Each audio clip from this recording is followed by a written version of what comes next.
My goodness. And there it is. Wow. Get the pin to go.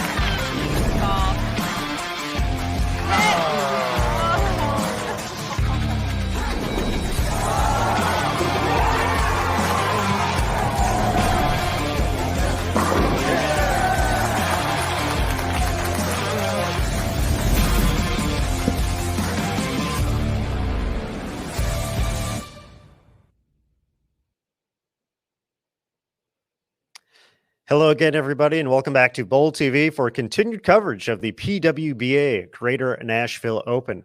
My name is Aaron Smith with Bowl TV and USBC Communications, and after 6 games, our field is starting to take shape. We're getting an idea of how this oil pattern, this 39-foot condition is playing, and, we got a cut number. We got something to look at. We got a leader at the top of the standings. We're going to talk about that and much more as we head back to Smyrna Bowling Center in Smyrna, Tennessee, our host facility for this week's event, the 10th event of the 2021 season, 20 tournaments total scheduled for the year. So hitting the halfway point. So we've had a few multiple time champions this year. We've had some familiar faces. We've had some new faces all in the winner's circle. So plenty to talk about as the season continues to unfold here across the United States. It's been fun. It's been exciting to watch, but we are ready for round 2 and our second 6-game block from Smyrna Bowling Center. So after 12 games today, we will know our top 32. Moving on to Saturday's competition. From there, we will go from 32, bowl another 6 games, down to 12, and then another 6-game block, 24 game totals, determining our top 4 for the step ladder finals, taking place tomorrow night, Saturday night, 7 p.m. Eastern time, right here on BowlTV.com.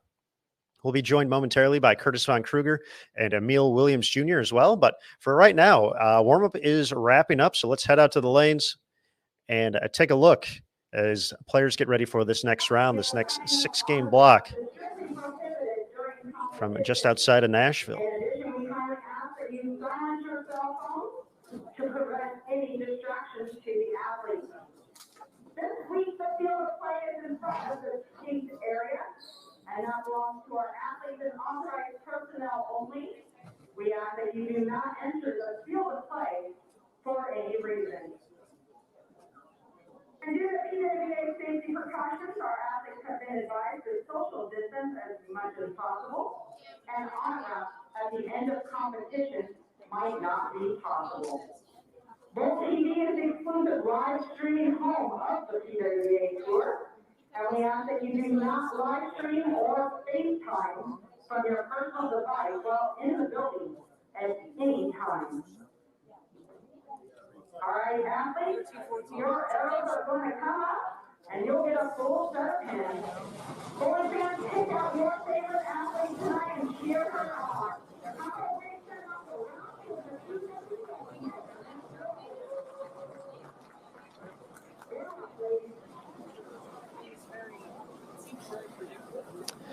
All right, our Director of Operations, Tania Milligan, wrapping up her on-site announcements. And good folks, we are ready to get things going here. Our second 6-game round of the day, just moments from getting underway. Kicking things off here, we are behind lanes 21 through 24. And on BowlTV.com, we do have coverage from 21 all the way to lanes 32. So 3 channels and a commentary channel available for viewing at the moment. But kicking things off here, on lanes 21 and 22 to your left, we have Laura Plazas, Jessica Ernest, Tanya Ramenper, and 2-time PWBA Tour champion Liz Culkin. And to the right on 23 and 24, Abby Ragsdale, Sandra Gongora, Allison Sledge, and 25-time champion, including this year at the PWBA Lincoln Open, Liz Johnson. We talked a lot about this oil pattern, 39 feet in length, 25.28 mils is the volume, using a combination of Kegel Terrain and Kegel Current oil. So that's a first here on tour, using those 2 particular oils on the same run. This is fresh once again for this block. The ratio for this pattern, 2.61 to 1. So, numbers wise, looks a little bit easier than some of the weeks we've had, but definitely tricky out there to get things going. But taking a look at the scoring pace, it did kind of pick up a little bit more than we may have imagined after watching the practice session on Thursday. Birgit Norreichs leading the way from Germany, 1383, a 230.5 average for her 6-game block. Did not have a game under 215, so that was her low game out of the gates, and was steady throughout. 220s and 230s, finished with 253 to get to the lead. Cassandra Luthold in second place, 1357. Stephanie Zavala, our current leader in the Rookie of the Year standings with 2 wins so far in 2021, in third place, 1352. Dasha Kovalova, who won in Twin Cities back in April, 1339 in fourth place, and Kayla Pashina in fifth, 1337. So there's your top 5. Continuing in the top 10, Shannon O'Keefe in sixth place, 1328. Alexis Nair, 1321. Maria Belanova, 1318. Brianna Cote, 1312. And then Missy Parkin, 1311, your top 10. Currently at a plus 111 clip. A total of 39 players averaging at least 200 or more heading into this round after 6 games. But the cut number, which is the important one for today, will be continually taking a look at that. Plus 25 at the moment, and that belongs to Sydney Brummett. So for Sydney, she had a rough start, 175 and 147 out of the gates, but she's bounced back with 229, 213, 234, and 227 to get to plus, and to plus 25, and currently is the first player out, Caitlin Johnson, at plus 17, so only 8 pins back. And taking a look, there's definitely some room for quite a few players to make a run at this cut number. Some bigger names on the outside looking in at the moment. We mentioned Caitlin at plus 17, another rookie on tour this year, Abby Ragsdale at plus 13, Diana Z at plus 10, Liz Culkin, we're watching her right now. She is even, so averaging 200 exactly. Lauren Pate at minus 1. She had a great week last week. Taylor Boltice just missed the show last week as well, minus 13 in 43rd place. Jordan Richard at minus 23. Liz Johnson, another player we're watching right now, at minus 26. Shalin Zulkifli from Malaysia at minus 30. So all those players within approximately 55 pins or so of the lead. So certainly a number they can run down here in this final 6-game block.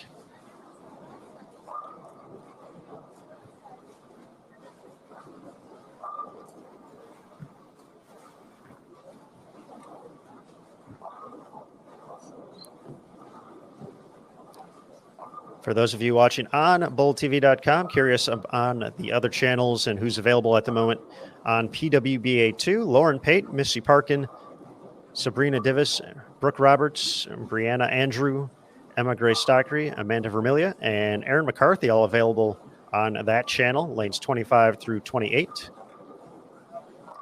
And then on PWBA 3, 29 through 32, Jordan Richard and Jelmar Beasley, Kayla Bandy, Carrie King, Fania Kobo, Diana Z, Cara Mangiola, and Brianna Clemmer.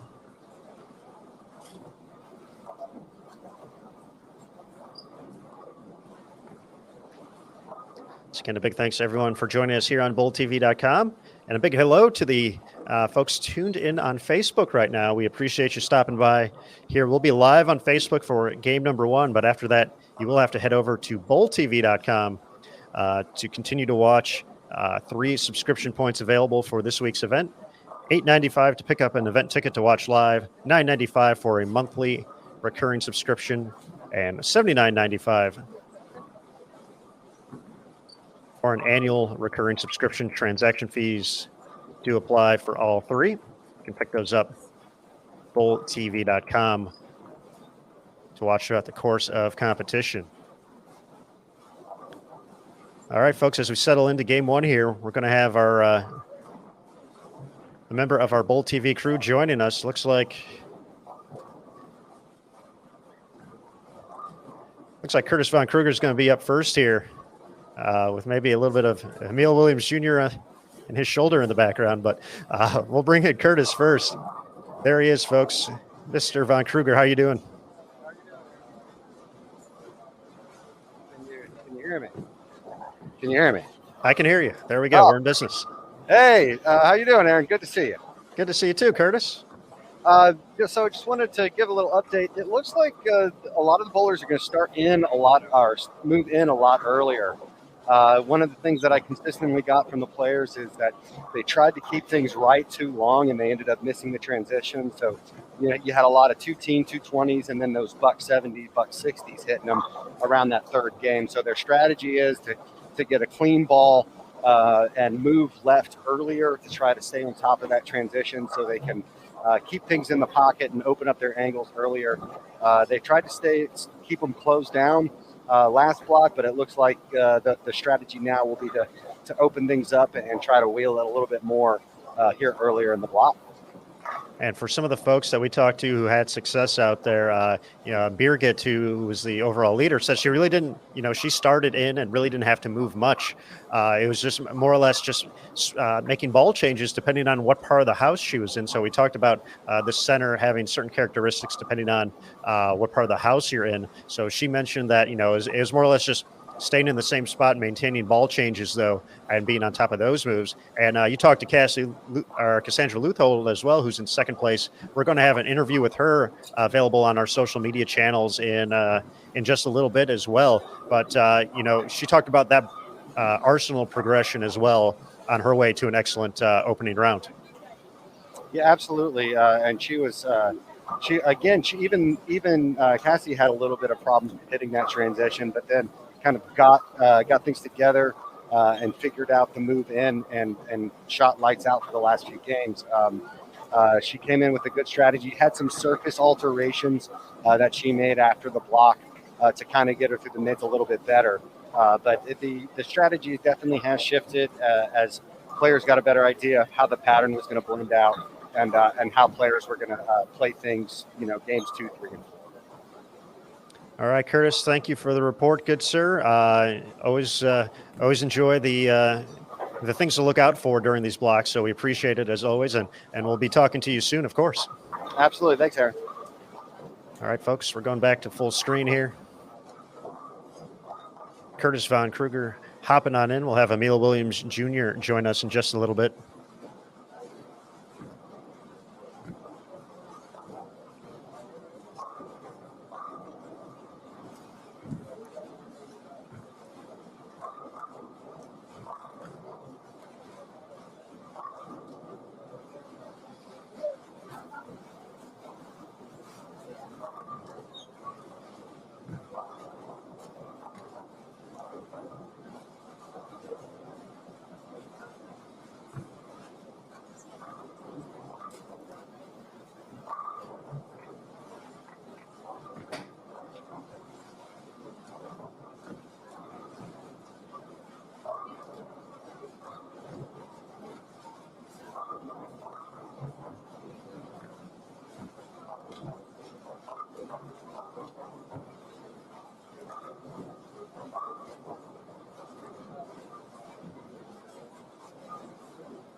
Once again, the format this week, 6 games already in the books, another 6 games coming up here to determine the top 32 from our 70-plus player field.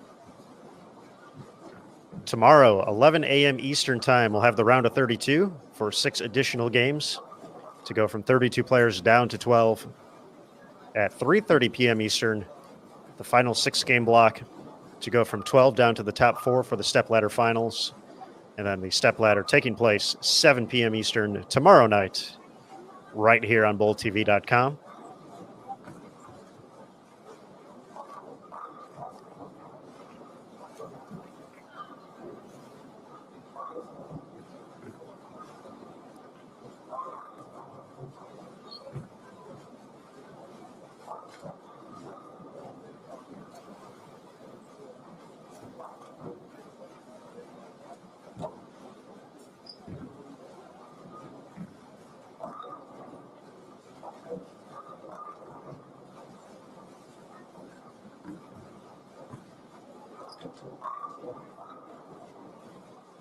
Let's look at Abby Ragsdale delivering the strike on lane 23. Mentioned a player just outside of the number.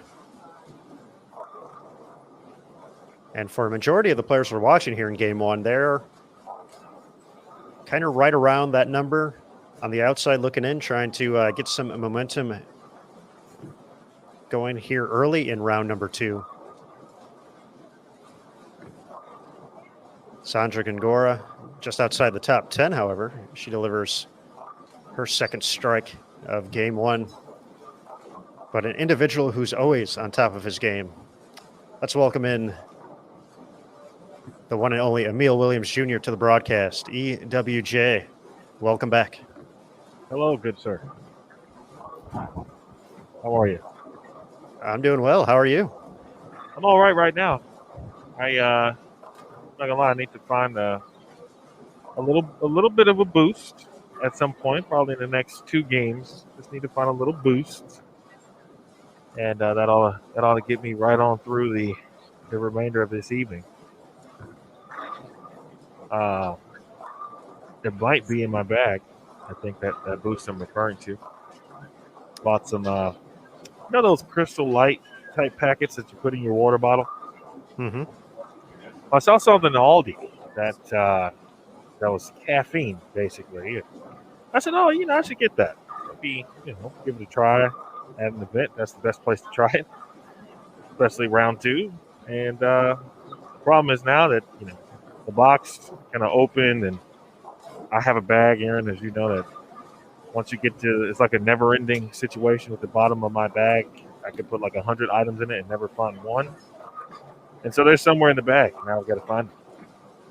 Well, other than that, I'm good. How about you? I'm doing all right. Ready to see round 2 here. See the moves, see the adjustments.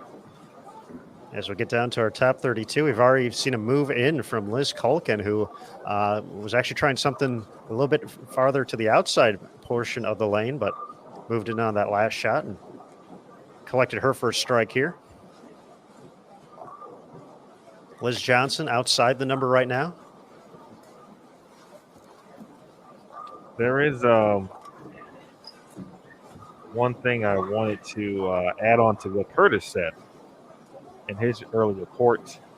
This direct from Nathan Bohr, motive ball rep, who mentioned we should probably expect to see some players in front of the ball return tonight. And so to echo what Curtis said, there will be more players who will be, or the majority of the players, I should say, starting further left than they did this morning. Oh, my. Yeah, that'll be fun. Getting the big wheel out tonight. Going to be bringing it back from way downtown. Oh, you better gear up for your way downtown.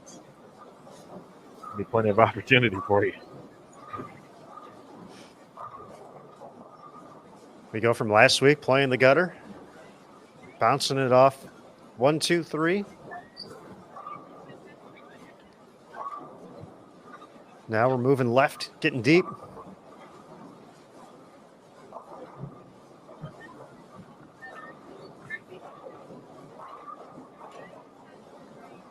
Gonna be turning the big wheel on the bus. Go. It's funny because I could just picture all of my days riding the CTA bus in Chicago. And watching the bus driver literally, turn the big wheel on the bus.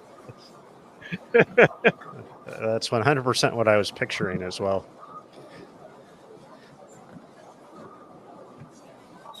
That's funny. What's up, Maury? And hello to everyone on BoldTV.com and Facebook. Yeah, it could get very interesting this evening. So look forward to having you along for the ride tonight. Those of you maybe joining us for the first time today, Aaron may have mentioned this already, so if this is a repeat, I apologize, but there are 3 channels instead of the customary 4 that certainly you have gotten used to this season, and that is just solely due to bandwidth available to us here in the facility. Great facility, by the way. Big thanks to Chris and his staff.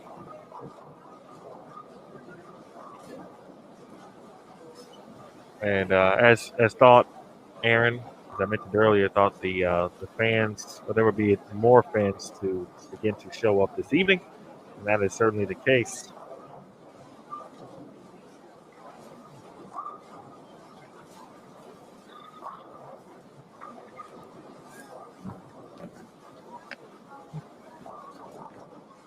So it's going to be hopping inside the building and certainly on Bold TV. That's what we like to hear.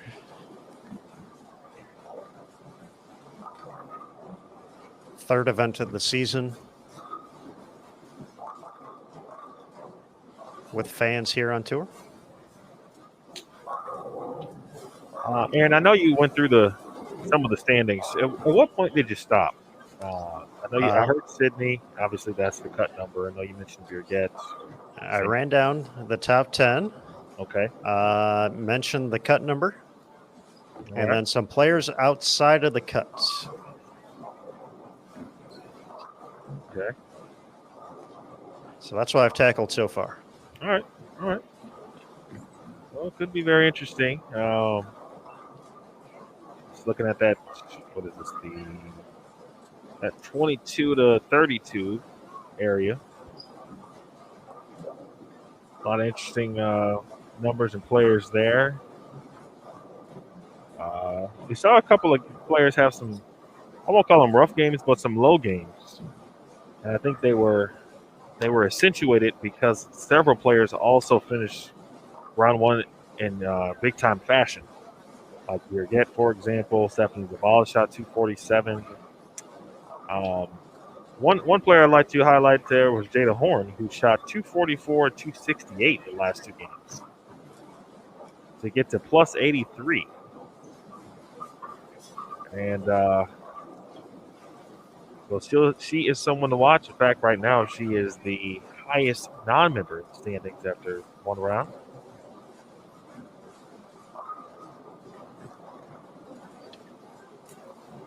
And then I am searching for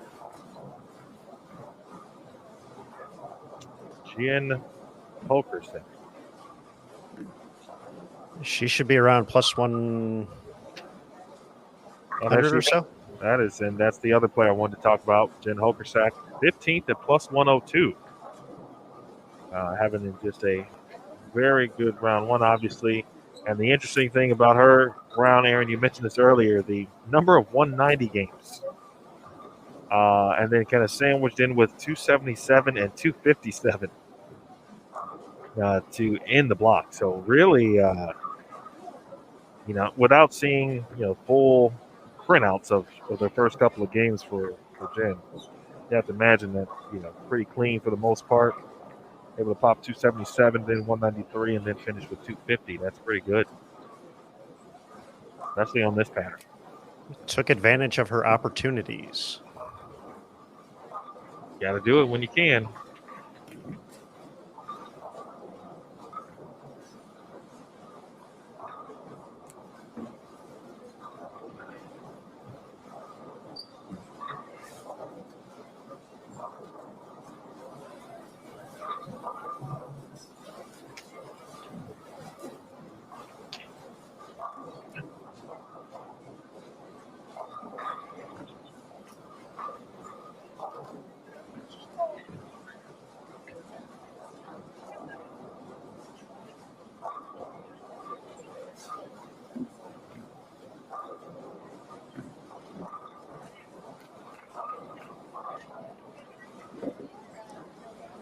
Nice shot there from Jessica Ernest, who is a local player this week and a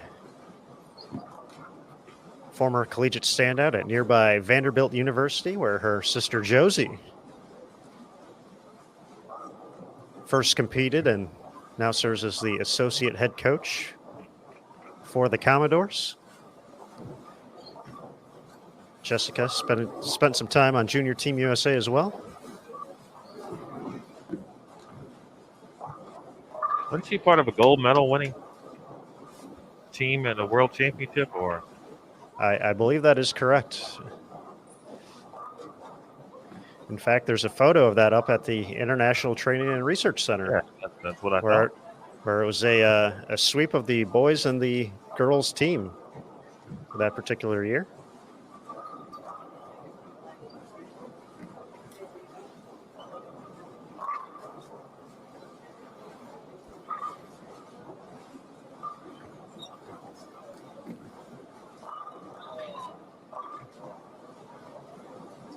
Pretty cool week for Jess too. It's she essentially said, she has nothing to lose. It's been a while since she has been in competition mode, but coming out here and trying to do her thing. So, but it kind of similar to what I talked about earlier. Although I was referring to young players when I was talking about kind of having a particular mindset to get you through when you're competing against the best in the world. But Jess has gone with that nothing to lose mentality, and I think she's totally right. She has nothing to lose. There's no real expectations except, and if she does some great stuff, obviously, in a way, it would be expected because she's still a very good player, even though she is taking some time off. And in reference to that Junior Team USA moment, Mr. Williams, that was 2012 in Thailand. She teamed with Kelsey Mother, Amanda Green, and Danielle McEwen to take home that victory. Jessica actually led the way that championship match against Singapore, firing a 2:17 game to help lead Junior Team USA on the men's side, or on the boys' side. Some familiar names as well. Andrew Koff, Zach Hattori, Chris Vi, and Marshall Kent for the Junior Team USA sweep in 2012.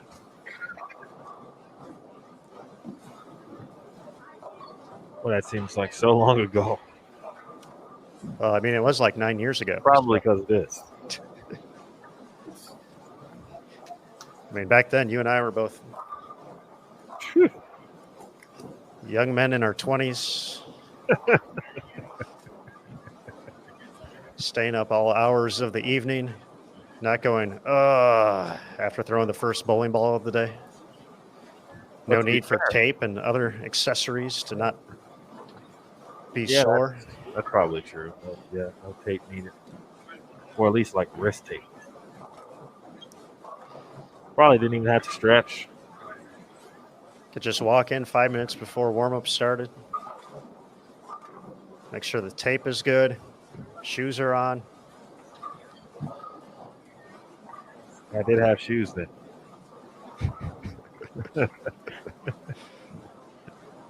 And now here we are.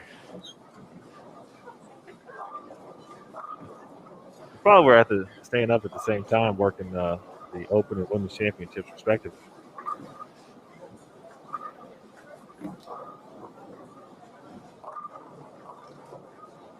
If Sam Hole is in the chat and can hear me, please let me know in the chat which Maria you were referencing regarding standings. But I'll just go ahead and read them both for you. Maria Bolanova was 8th at plus 118, and Maria Jose Rodriguez was 21st at plus 73.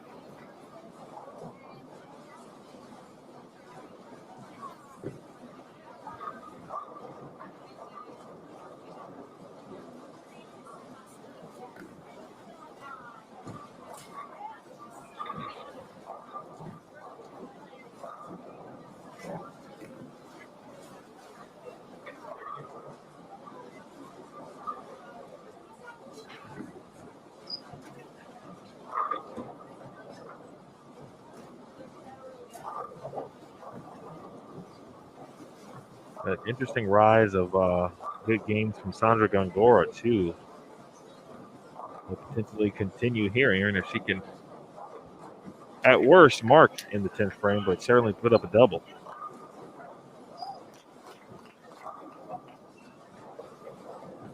Sandra has been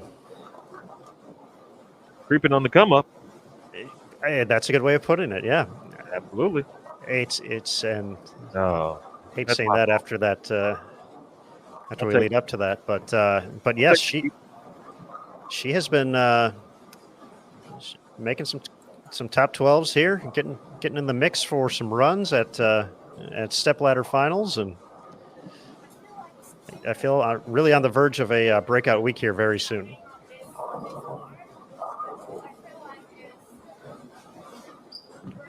Dasha Kovalova has 8 out of 9. And of course, she's just to our right off camera.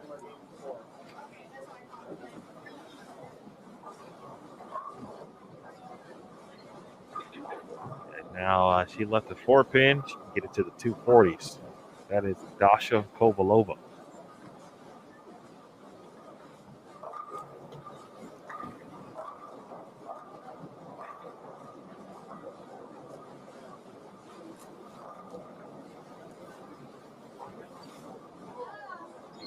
Come on, 2-pin. Excellent effort on the split by Kongora, but sends the 2 around the 10. We'll settle for the open 202.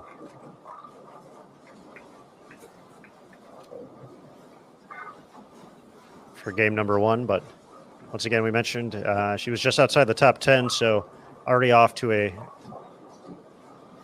strong start in round number 1, and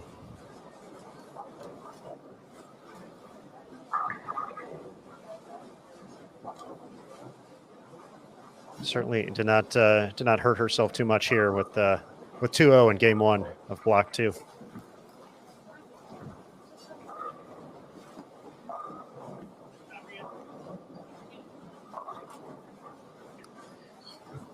As a reminder, as we get near the end of game number 1, for the folks watching on BullTV.com, you're already in the correct place for the rest of the action tonight. But if you're watching and joining us on Facebook, we will be sending the stream exclusively to BullTV.com for games 2 through 6 for the rest of the evening.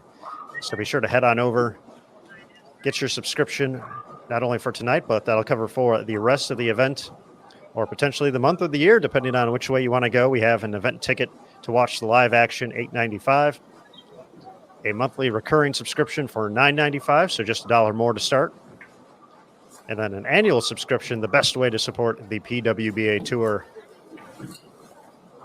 $79.95. Transaction fees do apply for all 3 of those. You do get access to the full site with the monthly and the annual subscriptions. So not only the live coverage, but all archived events and all the on-demand channels as well. And potentially, most importantly, depending on how you feel about stuff, giveaways. That's right. Have giveaways during each round, exclusively on BullTV.com. So you got to be part of the community to have a chance to win. We'll have one of those coming up a little bit later this evening as well. And of course, during the stepladder finals, as we've traditionally have done so far throughout the course of the season, we've given away bowling balls. That's right, brand new, never before drilled, tailored to your weight. Bowling ball of your choice from Rotogrip or Storm. We've been giving away Brunswick knockouts as well.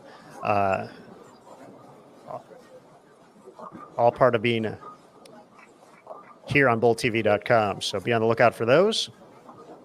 And we certainly hope you head over to BullTV.com as well. Check it out. Great community in the chat as well. Shout out to the Bull TV community for doing their thing as if it ain't no thing. Big finish there for Liz Culkin.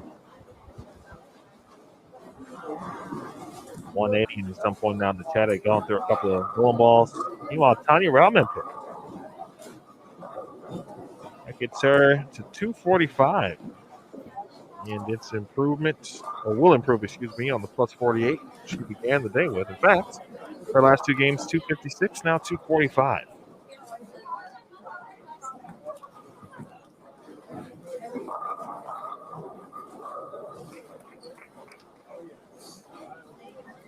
Laura gets the pins to crumble there. Can get into the 190s.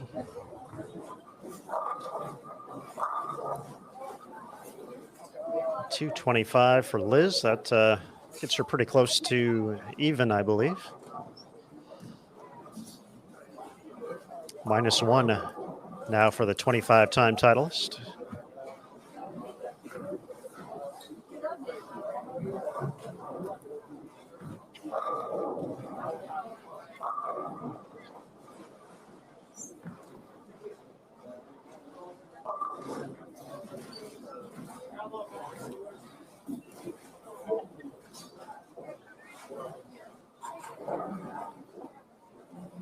Big 4 on the fill for Laura Plaza's 188.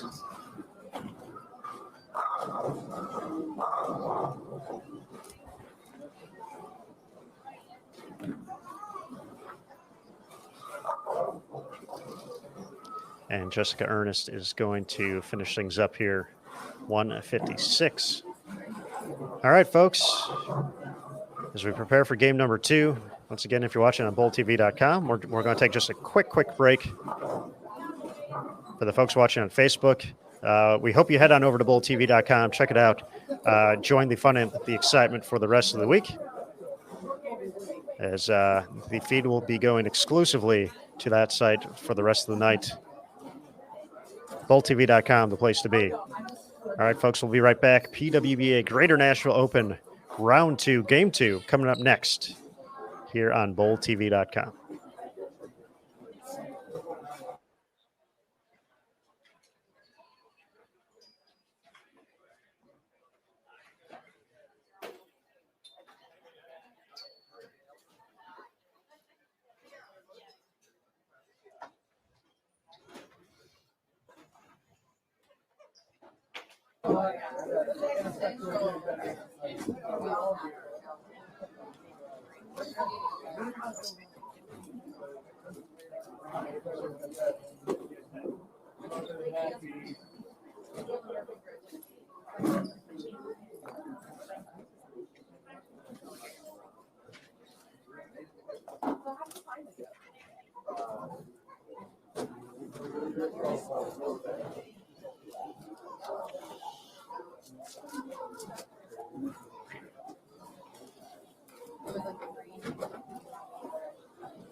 And I don't want to jinx anything, but I did receive a score dash delivery.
Emil, you said you have a score dash, and we have scores after 7 online as well.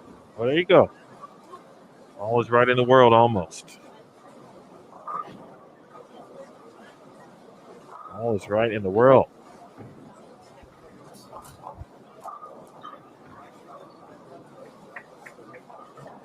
So since it's online, I'll go ahead and talk stats and scores with everyone else, and that you can see it. And Bjørgen Norweiss continues to lead out the gates this evening with 236. He is at plus 219. Dasha Kovalova shot 247 here, but set up shop in round 2. She's at plus 186. Shannon O'Keefe is third at plus 164. She shot 236. Cassandra Luthold fourth at plus 159. Opened with 202. Alexis Nair into fifth place. Alexis at plus 158. Stephanie Zavala shot 195 and dropped from third to sixth. At plus 147. Rihanna Cote is seventh after shooting 224. She goes from ninth to seventh at plus 136. Maria Bolanova remains in eighth place at plus 126. Gigi shot 211 to go from 12th to 9th at plus 120.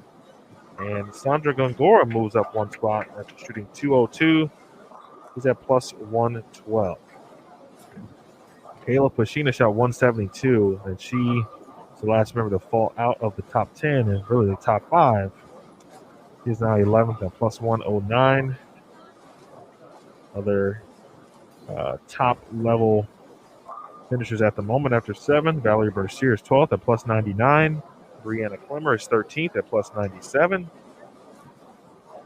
Clara Guerrero is 14th at plus 96. Julia Bond and Shannon Puhowski tied for 15th at plus 95. Tanya Raumemper is 17th at plus 93. Verity Crawley, 18th at plus 87. Missy Parkin is 19th at plus 82. And Maria Jose Rodriguez is 20th at plus 77. And Sydney Brum is still 32nd at plus 24. At number 1 pin difference in the opposite direction than before, or I should say prior to the start of the last game.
All right, welcome in, everybody. Again, this is game 2 this evening, round 2.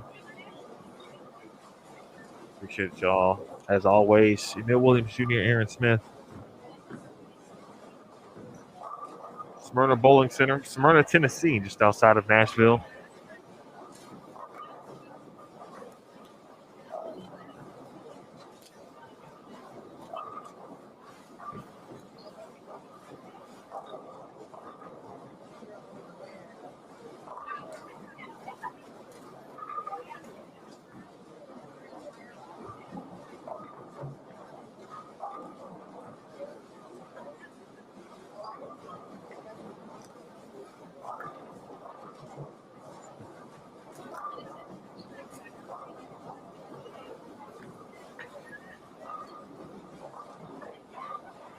Aaron may have mentioned this, but if not, we'll go through it one more time here on 21 through 24. This is PWBA 1.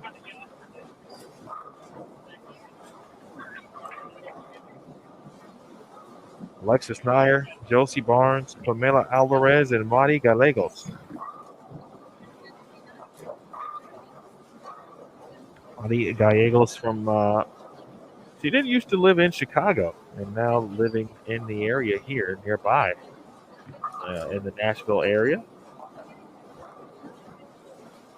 Then we're on PWBA 2. Actually, I'm sorry. I didn't finish what we were talking about. On 23 and 24, Montana Meyer, Valerie Bercier, Brianna Cote, and Taylor Bailey. Then on PWBA 2, specifically 25 and 26, Clara Guerrero, Lauren Brown, Shalyn Zulkifli, and Stephanie Dennis. Lauren Brown, a non-member from Louisville, Illinois. Over on 27 and 28, Daria Payok, Belinda Himes, another non-member of Texarkana, Arkansas. Allison Lakota and Haley Richard.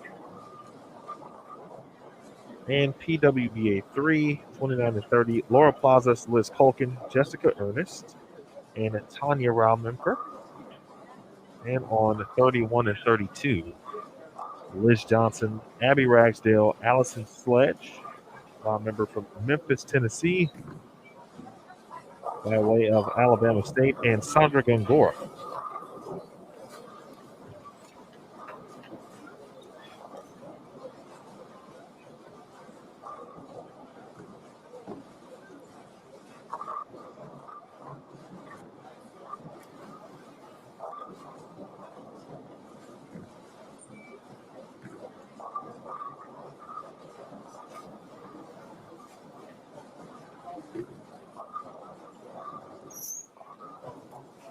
Thanks to Aaron Smith, who was aiding someone who was having some difficulties in the chat.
All right, there's Cote. Takes care of business. 10-pin.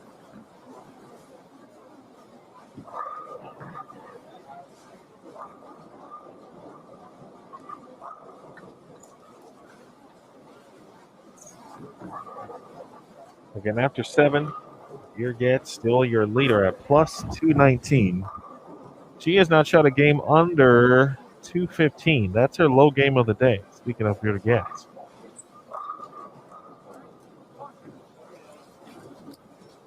All right, now averaging 231. Here is Madi.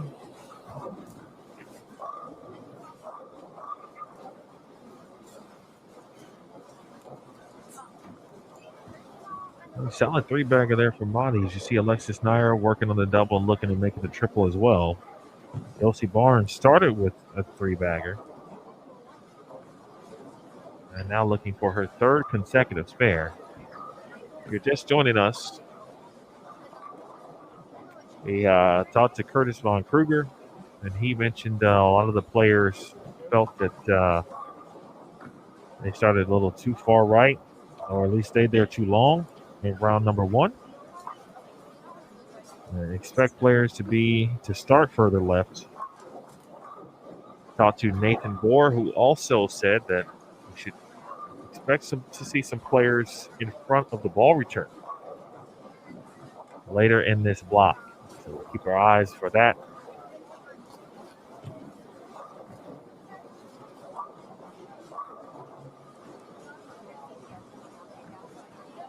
If Pamela's parents are watching, hello. I talked to Pamela, and first event back on tour. And getting a lot of stuff ready for her to be able to return to the United States from Mexico. She is here and tossing three-baggers.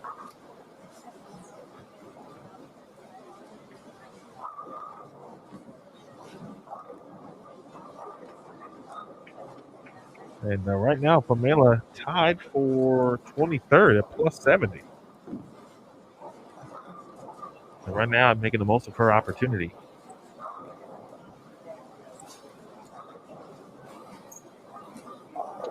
D-Mac there making an appearance. Get a good look at Josie Barnes here. Josie definitely further left than where she started in game one this morning. Didn't get a chance to see where she moved on in game two, but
that last Josie shot was the best indicator of players starting further left.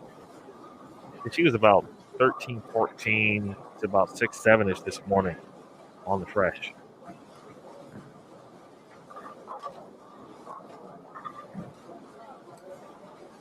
And Alexis Nair was much further right. They both were in that area. And now Alexis, that was 18.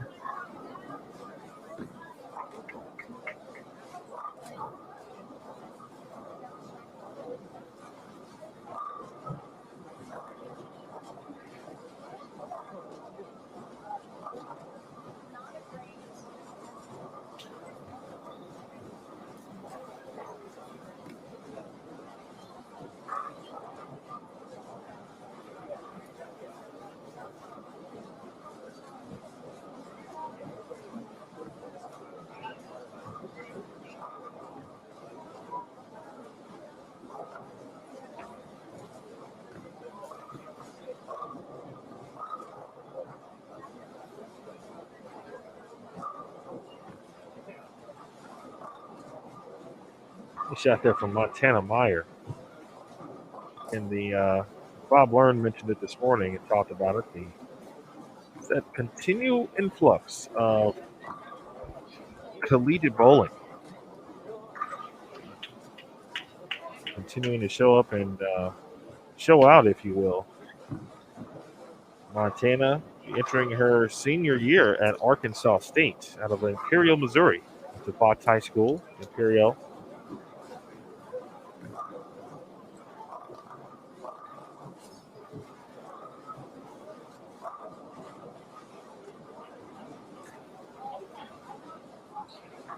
I'd say Imperial is closer to St. Louis. Should be just outside if my memory serves correct.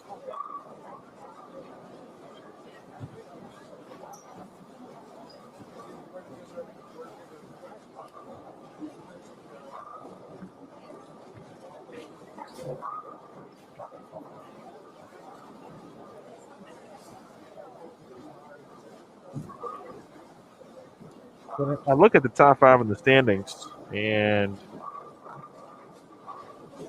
I can't say there are many surprises. If there is one, it would be Cassandra Luthold, but it's just really good to see her back and bowling again. Speaking of Cassandra Luthold, and any minute now, you should be able to hear from her via the social media. I'm checking that right now, Emil. Should be time. It was scheduled for right now.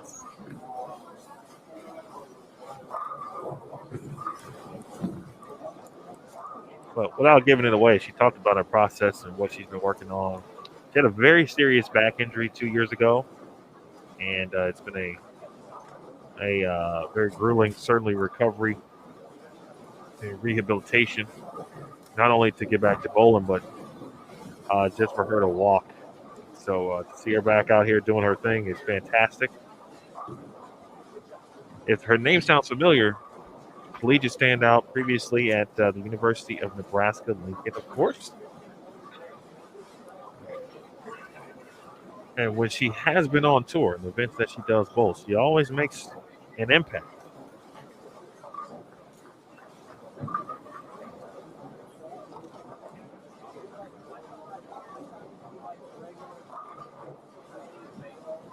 But I keep looking at Alexis Nair. And Aaron, I think if Alexis Nair can somehow find a win, I think she may find herself, she's already kind of challenging in a sense, right? Because we can now continue to see these really good performances from her. But if she can get a win, I think she could really firmly put herself in that ROI, that Rookie of the Year conversation. Yeah, she's been, and I think she's actually, I'm not sure if she was out in Cleveland before Queens, but I don't think she's been to too many stops so far this season. So she bowled well at Queens. We talked about how well she bowled last week at the Albany Open. Made the round of 32 at the BVL Open with the big final qualifying block. So she has been bowling well these past couple of weeks on tour. See how many events she has accumulated so far.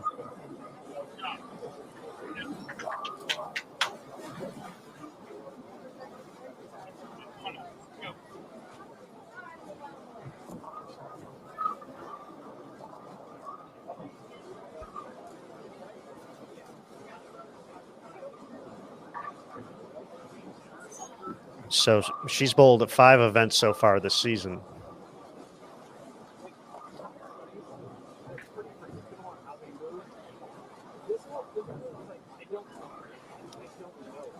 And has cashed in 4 of them. Obviously, a really good track record so far.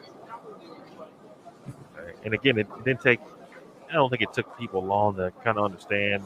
If you've been following her for a little bit or know anything about the Nair family. Dad, PBA champion, her brother Anthony has done some incredible things at Junior Gold. So make a show at the Masters or the U.S. Open. Thank you. Made the 710 that went viral.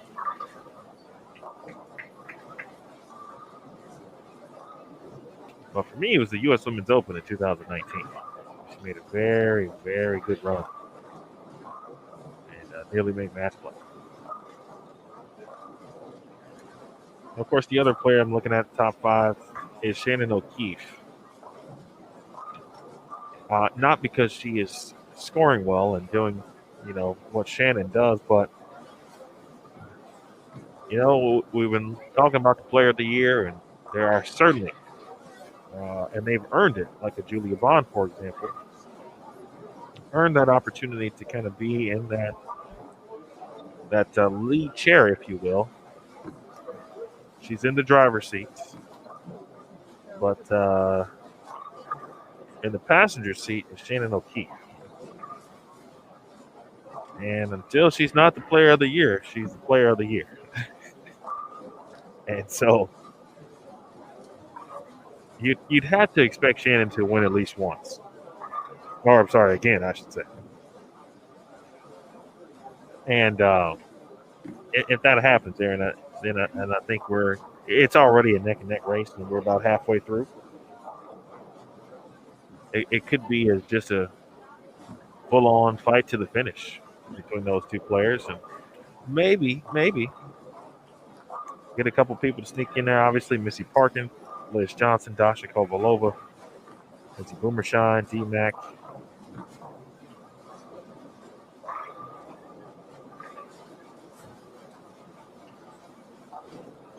But not too far away from a potential three-peat. Potential.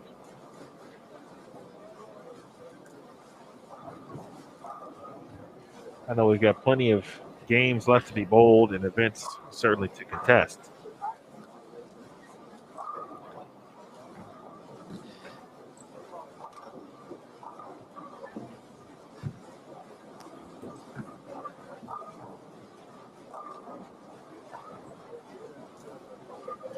One of the things we talked about quite a bit last week in looking at the tour stats and trying to kind of understand the numbers to describe the season and how it looks for certain players. We did mention that Shannon did miss one event. She didn't bowl the Greater Cleveland Open this year due to that being the same week as ITC and ISC. And as the head coach of the women's bowling program for McKendree University, had obligations first to help the Bearcats try and capture a couple titles out there.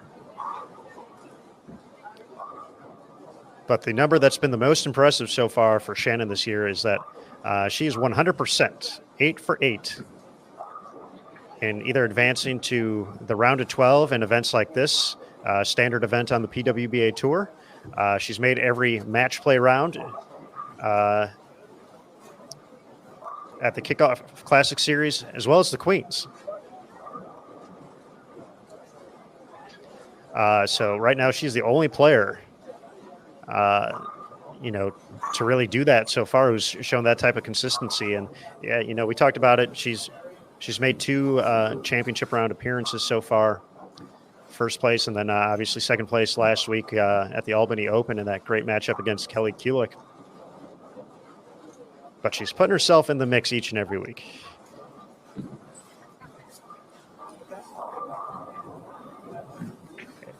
And really, that's, if you continue to do that, you're going to continue to just find ways to have things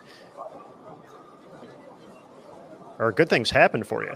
And Shannon continues to put herself in that position. And, as we said, just 2 championship round appearances so far, but that's still, there's a couple players with 3, and then Shannon's right there next in line with 2. So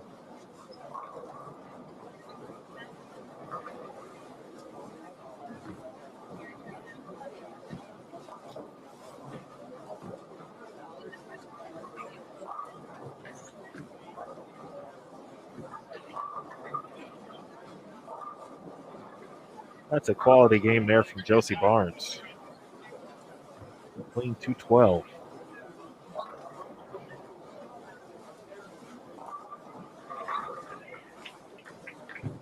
It's no wonder Josie was clean there. I know how much the Vanderbilt bowling team works on spare shooting.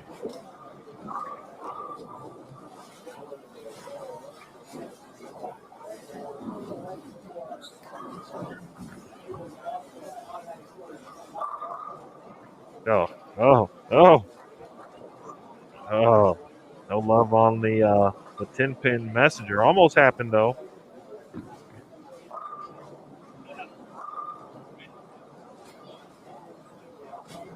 Cote would have been in the 240s with that if that 10-pin had fallen. While Nair strikes in the 10th frame, first one in the 10th. One more, she could be in the 2-0s with good count. And then the unfortunate circumstance of the old 9th and 10th frame opens for Pamela Alvarez. So it's going to give a few pins back to the field.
So 233 for Cote. And with a spare, Montana will get to 192.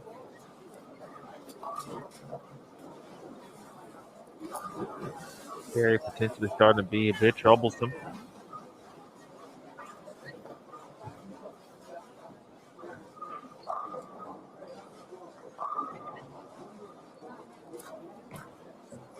Susan in the chat says she misses Deandra on the PWBA tour. My guess is Dee will be back at some point. I'm not sure which events those might be.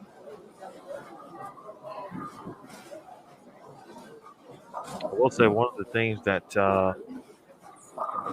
with the blessings I've gotten a chance to receive has been working with Deandra. During my time away from, of course, the PWBA, bowling, etc., and working with Dee on her Elite Youth Tour. And she put in a lot of work to get ready for this event, too. Or not this event, excuse me, this season.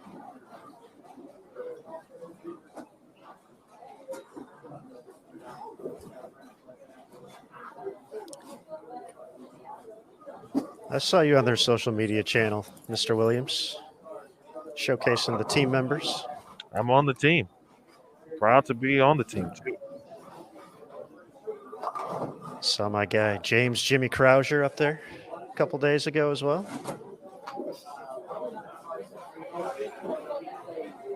Big shout out to the Elite Youth Tour as well. I know a lot of great players have come from that program and will continue to do so.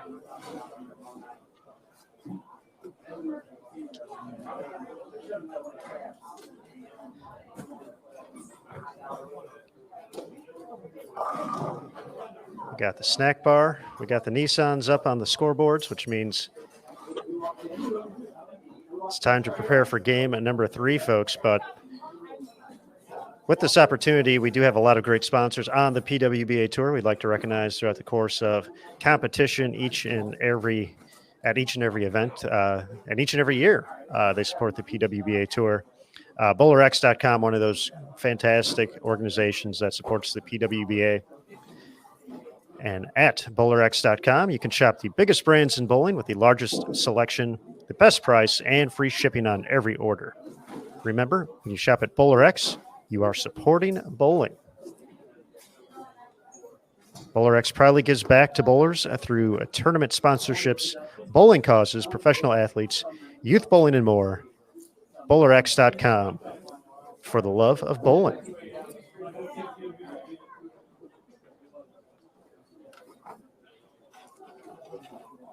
So a big thank you to BowlerX for their continued support of the PWBA Tour.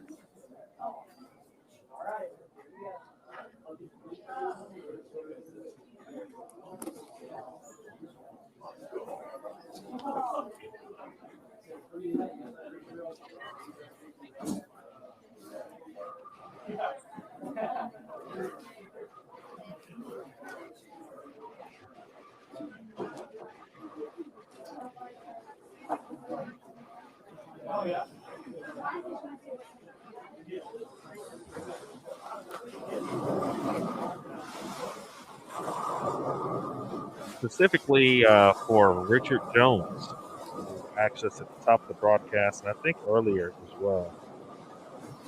He then asked about where Rocio was, where she had been the last couple of events, and talked to Ro. And right now, she is just trying to make sure her hip is good. So just taking some time off, trying to get as close to 100% and really alleviate any hip pain as best as she can so she can bowl as pain-free as she can.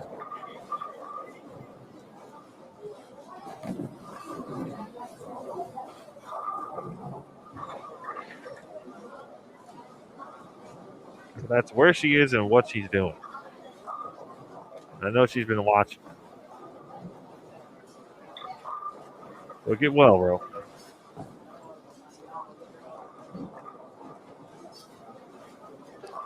We heard a little bit more about that hip issue for her during the Queens.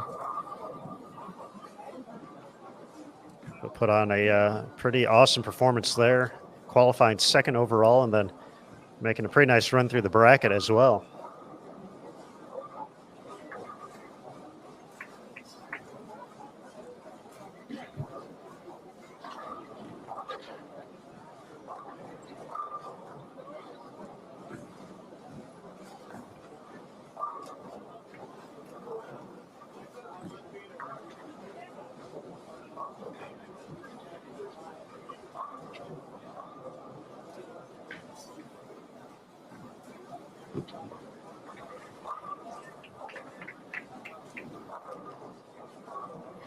We see Alexis Nair, Pamela, Josie, and Marie should move over just one pair to the right. Scooching over one pair as well. Julia Bond, Jordan Munt, Suzette Draper, and Verity Crawley coming from 19 and 20 to 21 and 22.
Well, more good news.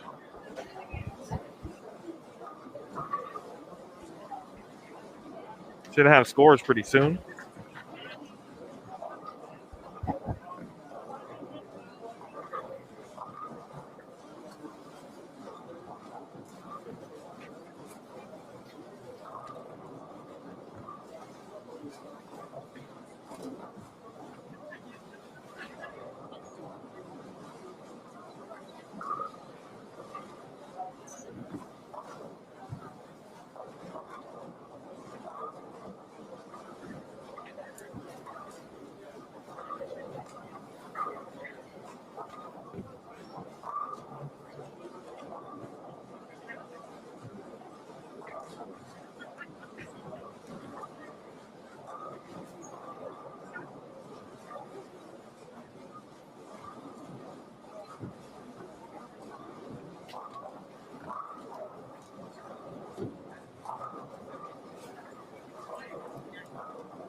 All right, good people of Earth. I mentioned the standings are updated after 8 games. So you can go check those out. But while you do that, I'll go ahead and run down the top 10 and then bring in our special guest for game number 3. Birgit Norwikes is still your leader at plus 225. But we just talked about Shannon O'Keefe and making that charge to the top spot here now at plus 202. Is O'Keefe 236, 238 to start round number 2. Tasha Kovalova is third at plus 197. Cassandra Lutho remains in fourth place at plus 195. Someone has popped a fresh batch of popcorn, I think, over at the snack bar, and it smells amazing. And now I'm all flustered because I love popcorn and I want some. All right. Rana Cote is fifth at plus 169. Alexis Nair is sixth at plus 160. We keep it real here in the booth, guests. Stephanie Zavala is seventh at plus 155. Brianna Clemmer is eighth at plus 133. Julia Bond is ninth at plus 132. And Jasmine Mason is 10th at plus 125. Sandra Gongora went from 10th to 20th after shooting 172. She's at plus 84. Daria Payok, 11th after a big 253 game for Daria. In game 2, she's at plus 123, followed by her great friend Verity Crawley, who shot 234. We're watching Verity here at plus 121. Kayla Pashina,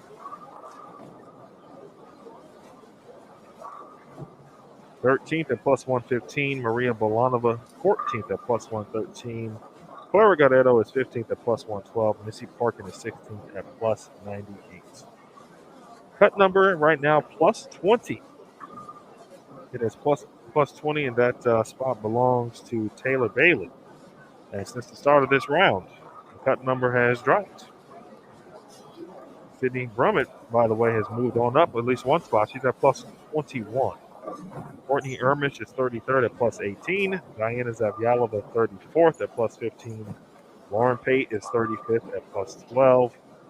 Amanda Vermillier is 36th at plus 6.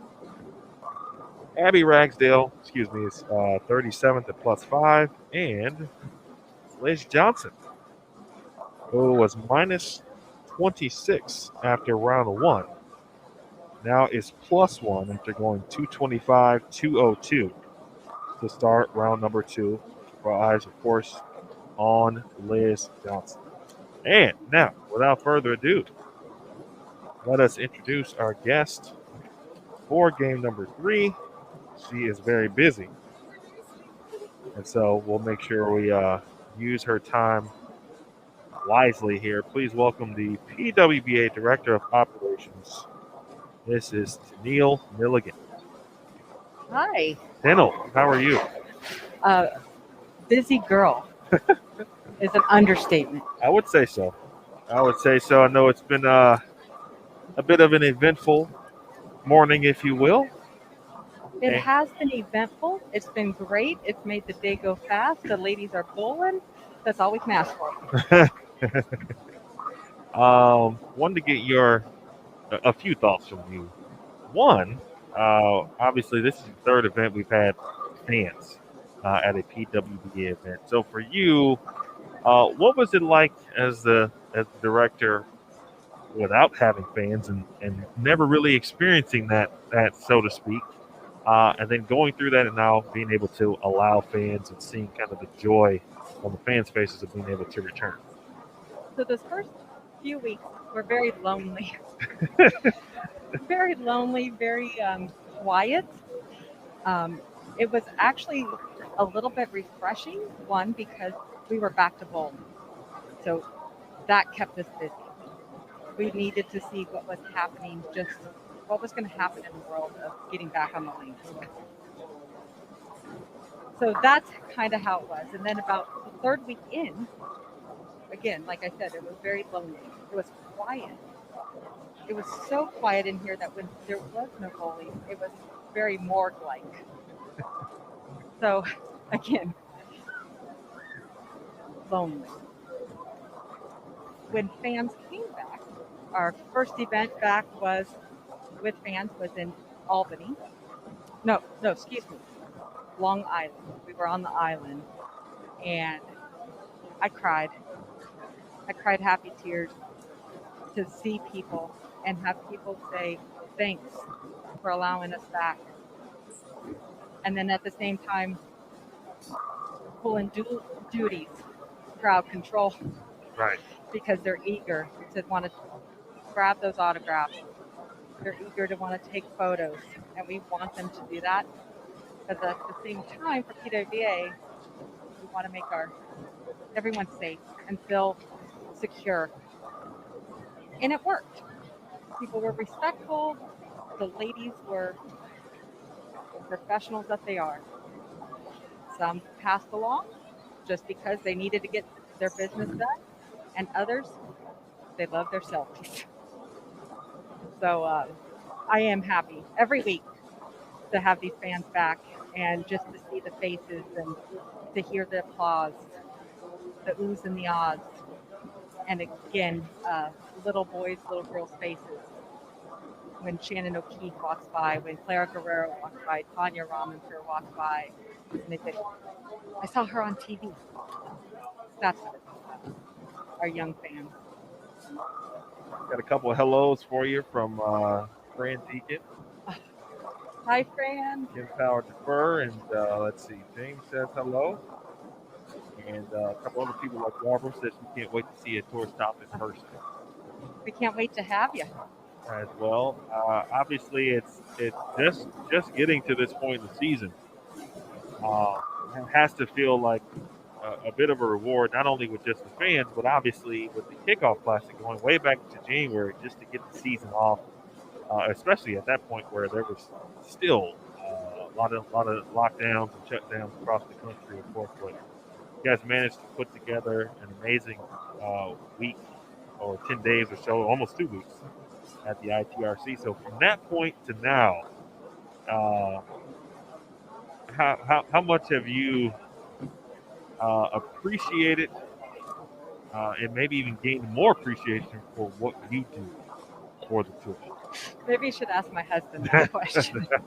A lot of sacrifices. A lot of sacrifices, a lot of, but I do that not because of me. My blood, sweat, and tears go into this because of what you're watching right now on Bold TV, these athletes. I remember what it was like to lace up the shoes and Fran Deacon being my tournament director and keeping me in line out there because she loved it. She loved bowling. I love this sport. So I want nothing but the best for these athletes to have amazing experience, to be able to bowl 6 games this morning and not understand that, hey, we had a little hiccups on our end. They had no idea. They bowled. So that perspective of just making sure that they're taken care of what I can do out here for them and for everyone watching on Bowl TV. In the booth with PWBA Director of Operations, Neil Milligan. She's also a United States Bowling Congress Hall of Famer. And speaking of the athlete perspective, last time the PWBA was in Tennessee was 2003 in Memphis. You might recall that stop. I do recall that stop. It was the second to last week before the tour ended, before we said goodbye. And it was an emotional week. How was that? Why? Well, because I won. Because I won. Let's just put that straight out there. And I didn't just win. I beat all the lefties. Is this the lefty event? It was my lefty event. And my parents are so mad because they're both left-handed. So they were so upset in that event. But yes, 4 people entered. 4 lefties were in the event, and all 4 made the telecast. It was fun.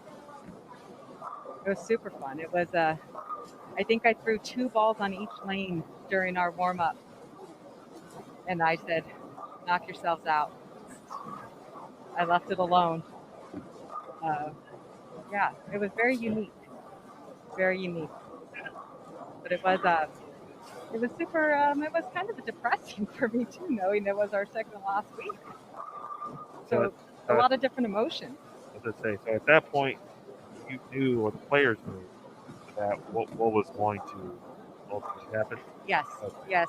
A couple weeks prior, John Summers had pulled us into a meeting and just explained that we only had a few weeks left, and it was going to be Memphis, and then we drove down to Dallas, Fort Worth, which is now USA Bowl, and that's where our final stop was. Someone commented, and it often comes up regarding those years, kind of the lost years, if you will, and how many titles certain players would have, obviously, at this point in time.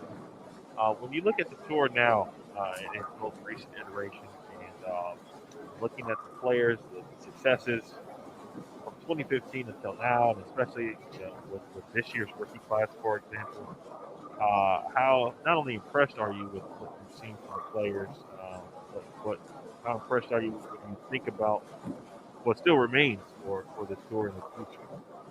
It is completely scary how good this generation is that is thriving on this tour.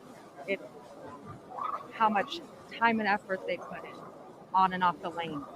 And when I say off the lane, I'm talking about their fitness regimens, just what they do to keep fit, what they do mentally to prepare to not just to come out on tour, but to be prepared in life. I mean, many of them, not just on the lanes, but they go out and they talk to other athletes. They go visit schools. They have, their jobs are taking them place to place. And it's just amazing what they're doing to handle the jobs and then to come out here and be an athlete. Completely amazing and in awe of what they can do with a bowling ball compared to what we did back in the day. Yeah, it's a good point. Verity Crawley with the front seven.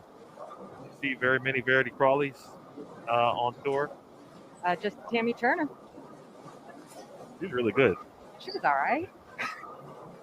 One on that pay to watch list. I pay to watch Tammy Turner, but absolutely Michelle Feldman, Tiffany Ambrose. Of course, just to name a few of those against the ones that I got to compete alongside with, and I mean it's amazing. Now every single one of the ladies that come out on tour, their rev rates are triple what mine was. They're higher than mine, and they're higher than they ever will be too. That's for sure. Let's keep our eyes obviously on Verity. She is up, or will be up on 21 here momentarily. There's Jordan Muntz. We talked about her a little bit as well. Very nice break there, double. Alexis Nair, we've also talked about her. You have to recall the pretty good run she made at the U.S. Women's Open in 2019, nearly making match play. Are you like surprised, or do you walk away impressed by some of the younger player performances from week to week? I do, and in the short amount of time that when I get a chance to sit out and watch, right? I love to watch what these athletes do. I am in awe that they're not scared. They are not scared. They are out to win. They're hungry. I mean, just in comparison of, again, going back years, a rookie class coming up, we were a little scared. Little setback, but still going to win. These girls don't care. They don't care. They're so poised. And I think that comes from collegiate bowling. I truly believe collegiate bowling has prepped these athletes to step right out here into the lanes and be ready to go.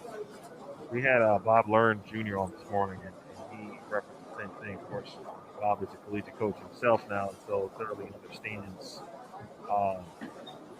the mindset, what it takes, and the opportunities that collegiate bowling certainly brings.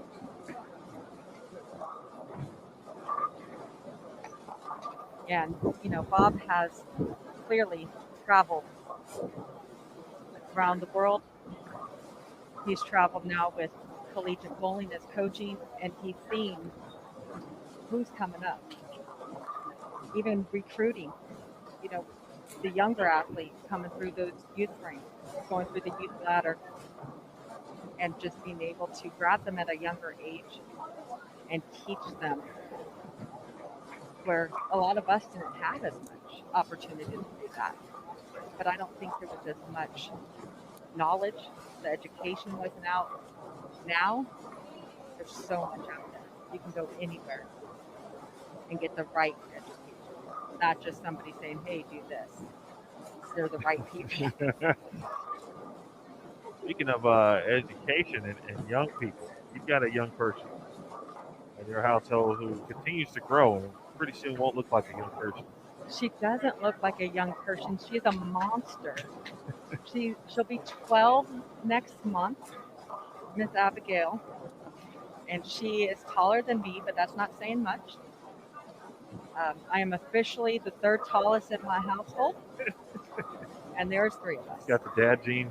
Oh, she's got the dad gene all rolled up into one. And sadly for her, the mom attitude. So she better make sure her shoulders are broad. So she is obviously into bowling. She loves bowling. But I know softball has a deep heart and a deep passion now for that as well. Is that correct? That is correct. She loves to bowl, but right now her passion is softball. She has picked up on a travel team, and I had no idea what that entailed until we picked up on this travel team. We thought it was going to be fun. This is going to be this cool thing. But anyone out there who's listening, bowling is not expensive. Bowling is not expensive compared to what softball cost out there. And when I compare to that, I'm even talking about the scholarship opportunities. When Abigail steps out onto the field, she is not playing for a scholarship at this time. She is in the U12. There are no scouts in the stands looking for her. And that is perfectly fine. But some folks might think that it's a little excessive to travel that much to invest. But again, we're investing in our child's development as a human being, learning how to work as a team, learning how to follow directions that is from somebody other than mom and dad. But again, bowling is not expensive compared to competitive softball. So get your athletes, continue them in the sport of bowling to get them on that collegiate path. There's a lot of opportunities out there. Again, compared to what I'm seeing in the softball world. A lot of opportunity right now for Verity Crawley, who has the front nine on 21 and 22. And I know if Verity can get the job done here, she will make a lot of Bowl TV fans happy. And a lot of her fans certainly across the world. There's her first shot, 10th frame. And it looks like many others that she has thrown already this game. She's going to make me do paperwork. That's a good thing. That is a great thing. 10 in a row. Do some paperwork. For VC here. And Verity on this pattern, 39-foot pattern. We watched her in practice yesterday. Kind of stay on the pair that she was going to start on today. Just kept moving left, kept moving left. And we saw her play left earlier today. Many players, Curtis talked about this afternoon, at the beginning of this round, how many or more players are going to start further left than they did this morning. That has certainly been the case. This is game 3, and Verity looks to be about fit there. A little tough to see from this angle. Which means she is to continue to chase it. Like Nathan Bohr said, we could see some players in front of the ball return. when it's all said and done. 11th shot on the lane.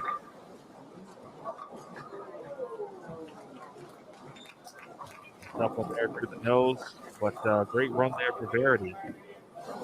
You must have heard me say something about paper. So we will give you the nod on the black cloud then. That's okay. I'll take it. Everything's the tournament director's fault. So I am fully responsible. I will apologize to Verity at the end of the round, but I have a feeling she'll probably shoot at 300. I mean, she's just thrown it that good. Yeah, I think someone that mentioned in the chat maybe they thought a couple of 300s. I was thinking at least one. Someone would figure it out at some point. Whoever's got the best angle, really, especially if they're getting left. But nonetheless, Verity's going to be in the 200 number. She'll be plus 200. And making a nice run now up the leaderboard with 2 games left to play. And the other pair there, Josie Barnes putting in work. One more, and she will be in the 230s. Alexis Nair can get to 235. Here's Monty Gallegos. She can get to 218. I'll make it 208. With the spare in the 10th frame. I'd be excited to shoot at 218. It sounds lovely right now, doesn't it? I think it's been so long since I shot a game of 2 anything. Seeing a 2 in front of any score would be excellent. Neil, what are you looking forward to for the rest of the season? Well, as always, have a soft spot for new champions. Have a soft spot for old champions. So again, crowning champions, visiting the Pacific Northwest. We're going to head over to the Pacific Northwest here in August. We haven't been up, PWBA hasn't been there in many moons. I think it might have been 2001. Don't quote me, but it might have been a long time since we've been up there. So again, just crowning, watching the happy tears that are rolling down the faces at the end of an event, and just living the moment with each and every one of these players, how much, to remind them that their hard work does pay off, and to keep reaching, keep working hard, and just being able to give them that hug. Because it is, we're family. We're family out here. I get choked up every time. Every time. Crowning champion. Well said. That is well said. It is very much a family. I think that's why I was probably so taken aback when many players were very happy to see me a few weeks ago. Just wasn't expecting it. And, Neil, they love you. We love you. I'm glad they're happy to see you, because when I walk down to their pair, they ain't happy to see me. So if they're happy to see one, I'm good. All right, today we'll let you go. I know you got some work to do. Yep, we're getting ready to head into the next game, and I'm going to go with this. So, again, thank you to everybody out there in Bolt TV and all of our supporters that do their DH work. We love you all. Appreciate that. That is PWBA Director of Operations, Neil Milligan, giving us a few moments of her time here on Bold TV as we wrap up game number 3.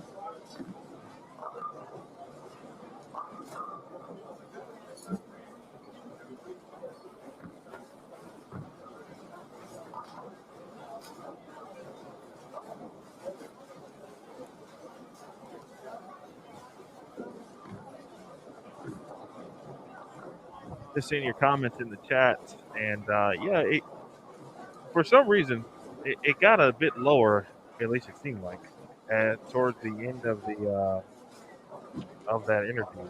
It seemed as if another channel or so, or something in the background, began to overshadow the interviewee. I think some people heard it, and some people may have heard it a little bit lower. So,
Final shots being thrown over on PWBA 2 from Brianna Cote.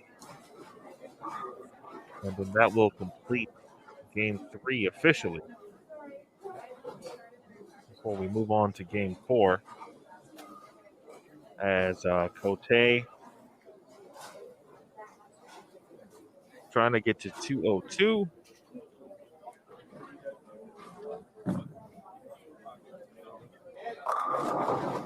He will do just that.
All right.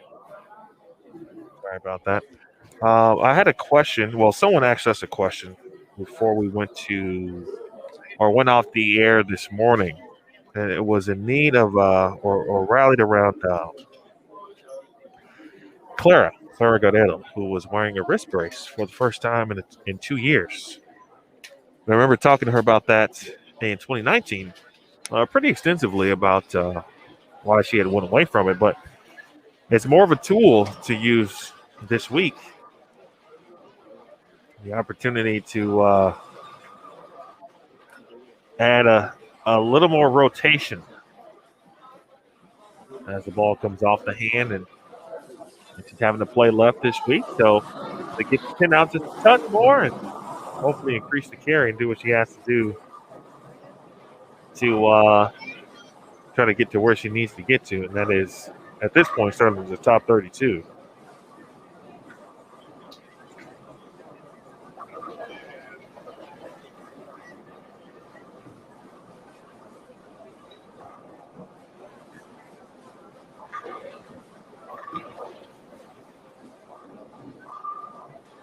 All right, we're off and running game 4. Kayla Pashina, Maria Bolanova, Rachel Newcomb, and Shannon Pluhowski be on that pair. AC Jada Horn, Stephanie Zavala, and Elise Bolton over on the 23 and 24.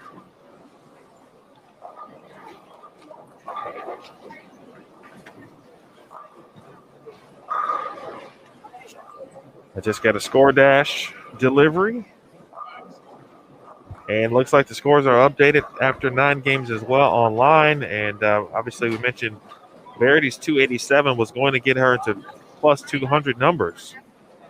Was it going to be good enough for first place? No, but it is good enough for second. As Bjerregaard still leading the way at plus 227. Norwikes, of course, from Germany. Bjerregaard still yet to shoot a game under 200. Meanwhile, Verity Crawley, again, shooting up to plus 208. She shoots 704 for the first 3 games here tonight. Alexis Nair now is third at plus 193.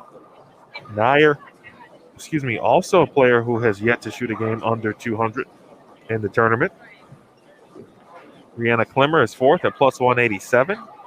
Maria Bolanova is fifth at plus 181. Stephanie Zavala is sixth at plus 179. Shannon O'Keefe is seventh. After the hot start for Shannon, she is, drops from second to seventh. After shooting 174, she's at plus 176. Brianna Cote is eighth at plus 171. Gigi Mason is ninth at plus 170, plus 170. Speaking of games under 200, just one for Gigi and one for Brianna Klemmer as well. That looks to be a common theme for the players who are near the top of the standings or the top of the leaderboard. And Kayla Pashina rounds out the top 10 at plus 169. Abby Ragsdale is now the cut number, 32nd at plus 32.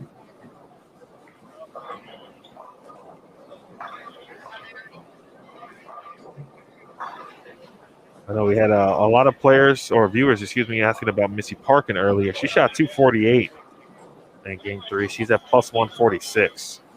She is in 13th place. That is Missy Parkin. Again, scores are updated online. Be sure to check those out on PWBA.com. That link has been floating around. If you need it, let us know.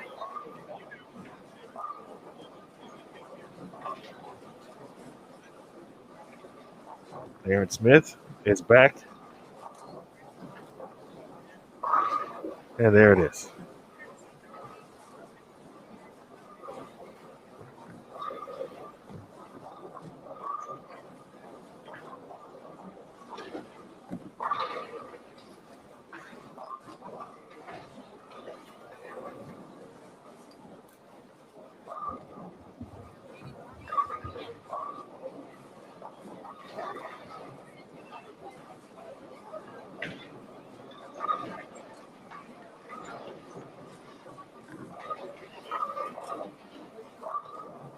I am back. Thanks, Emil. You're welcome. I appreciate you holding down the fort for for the game there with Tennille. Saw some excitement with Verdi Crawley. We got the scores in. Just tending to some big news from the USBC Women's Championships in Reno, which was also the home of the USBC Queens, the first major on the 2021 PWBA Tour schedule. Had our second 300 of the year rolled by a name we're familiar with from Senior Queens competition, Karen Barkle, as hashtag Team No 8 pin there for Jada Horn.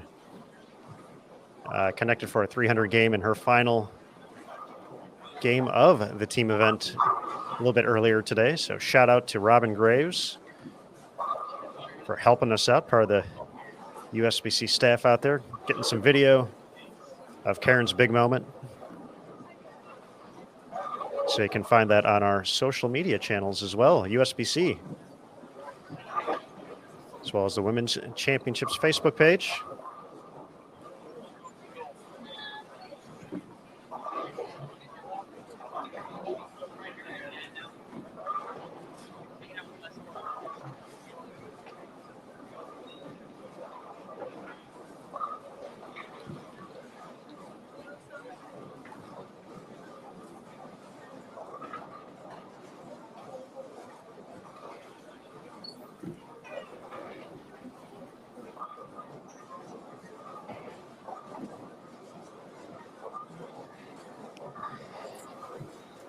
Now, Emil just gave the score rundown after 9 here, but looking individually for the first 3 games, Brianna Clemmer, 733 out of the gates.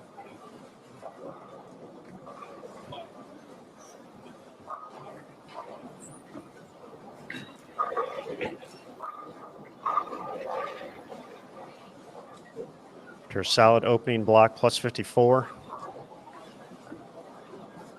Clemmer has been on a streak as of late. Back-to-back third-place finishes. The PVL Open and the Albany Open. Picking up some steam here as that messenger gets out of there for Maria.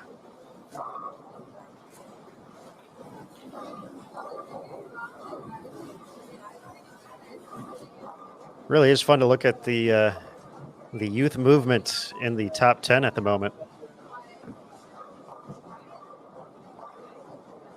You got rookies currently in 3rd, 4th, 5th, and 6th in the standings.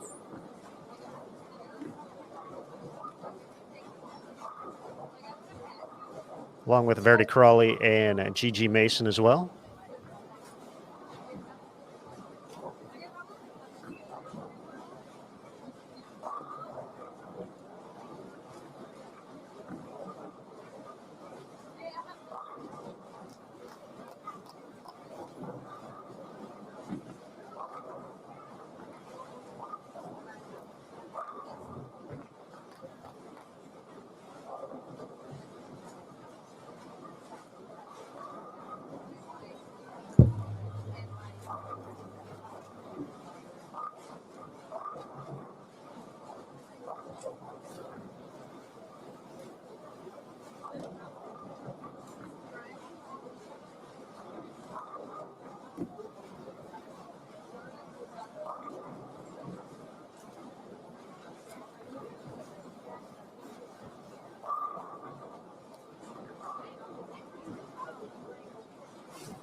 Champluhowski 4 for 4.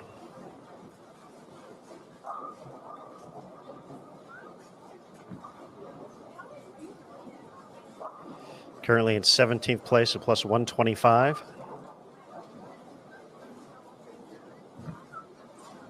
Started this block with 190 and 183 before 247 last game. Front four here in game 4.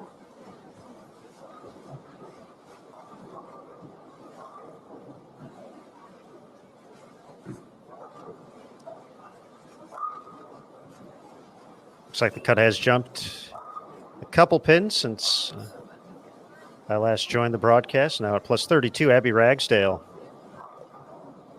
Just one pin ahead of Shalyn Zolkeefli, plus 31. Taylor Baltice, plus 30. Courtney Ermish, plus 23. Kayla Smith, plus 13. Liz Johnson and Erin McCarthy, plus 4. 38 players plus at the moment. Kayla Pashina, tripping fours and taking names here on Bull TV. Dasha Kovalova would be proud.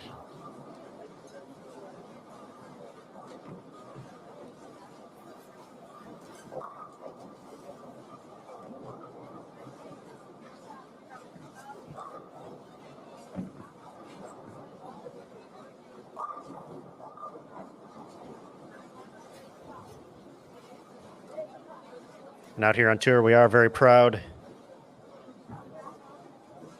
and gracious to our tour sponsors who support the PWBA tour throughout the year.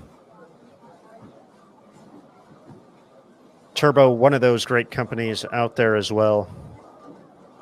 And at Turbo, whether you're looking to purchase your first new bowling ball or you're a veteran of the sport, they have a functional and trendy accessories for bowlers of all ages and skill levels, from their patented quad 4-in-1 inserts to switch grip, their interchangeable thumb inserts, or any of their premier accessories. They are committed to providing bowlers with only the highest quality products and latest technologies. Shout out to Turbo, hashtag Driven to Bowl. You can find them at turbogrips.com.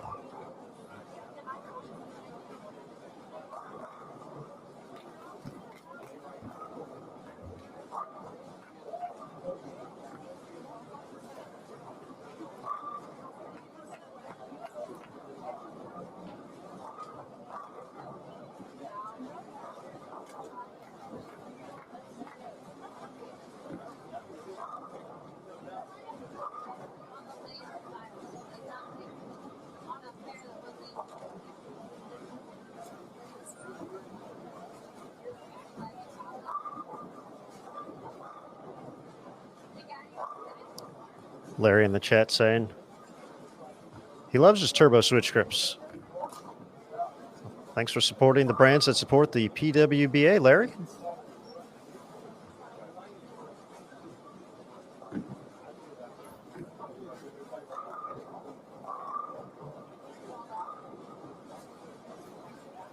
It seems a couple times we've seen Kayla Pashina so far here at the Greater Nashville Open. It has been nothing but a bunch of strikes. She's doing that again. 5 out of 6, 280 her max score.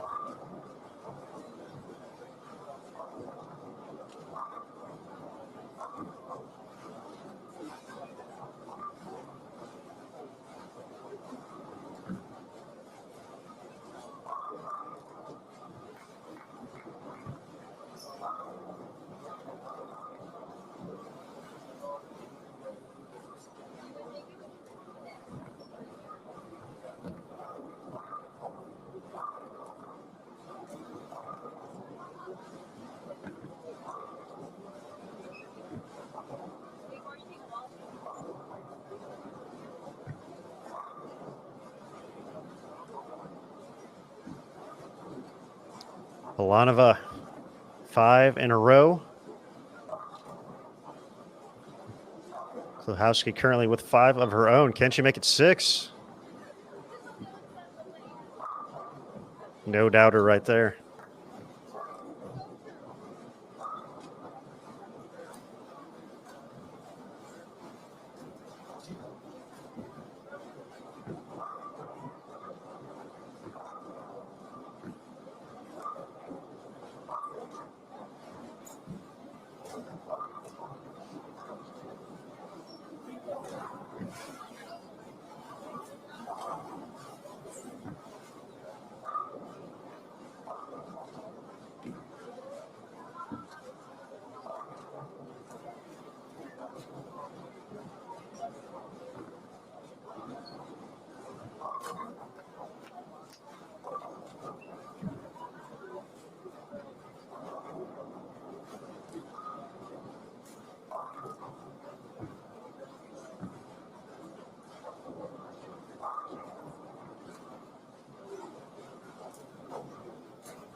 Oh, vicious kick of the 9-pin there. Kayla makes it 6 in a row.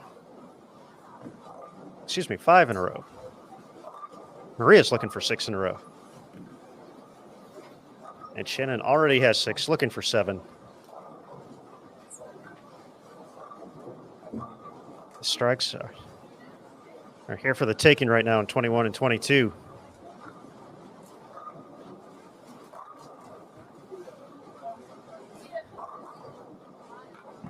There's definitely a spot down lane. You can just kind of see if your ball gets there for the right-handers. That it just kind of sets up shop and goes to town. That's going to be a pretty good one right there. Getting to that spot just a little bit right of the down lane marker.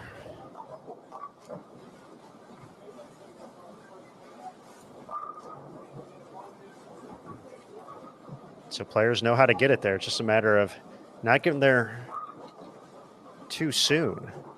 Make it 7-4 Pluhowski. So, we talked or had a mention from Nathan Bohr a little bit earlier today.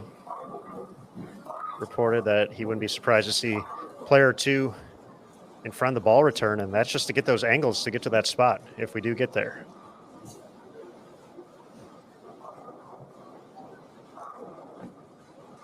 Right now, the players who can create that look are the ones who are putting up the numbers.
Now, the one thing with opening up your angles too much, we saw it there with Stephanie Zavala. If you get it right, you're going to be fortunate just to have a 1-2-8 or a 1-2. There's definitely an OB out there once that ball gets into the 5-6 point down lane, especially coming back from that far. So those are the areas, the trouble areas, if you will. 8 for 8. It sure is great. Shannon Pluhowski.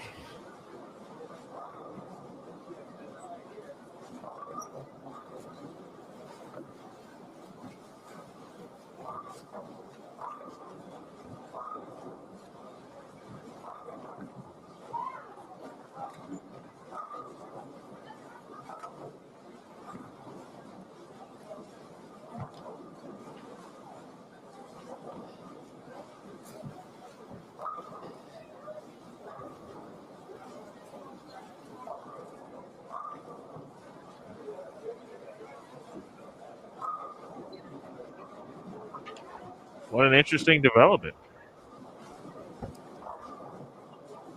Absolutely, Mr. Williams.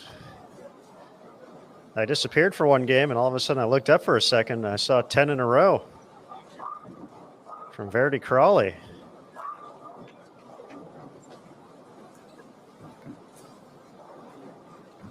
And we got strings of strikes everywhere here on 21 and 22.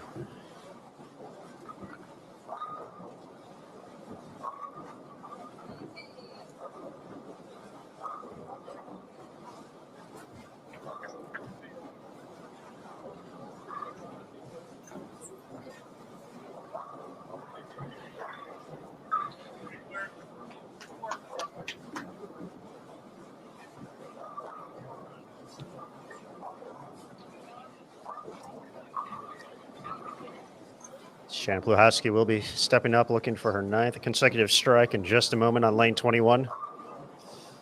Make it 5 in a row for Jada Horn.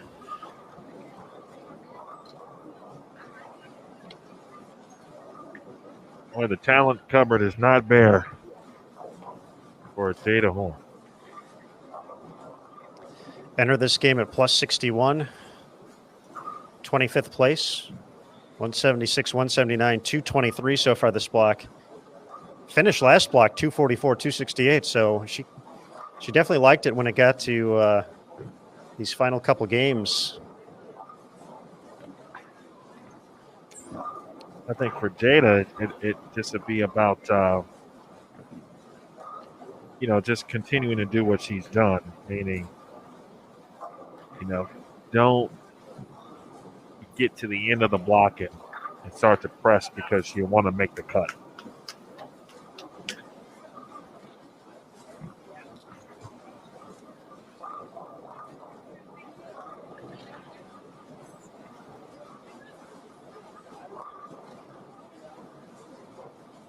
Maria gets it to shape up right, finds a little hold. She can get to 258, 259, the max for Kayla. And I don't even have to tell y'all what Shannon can still do here. Comes in light, though.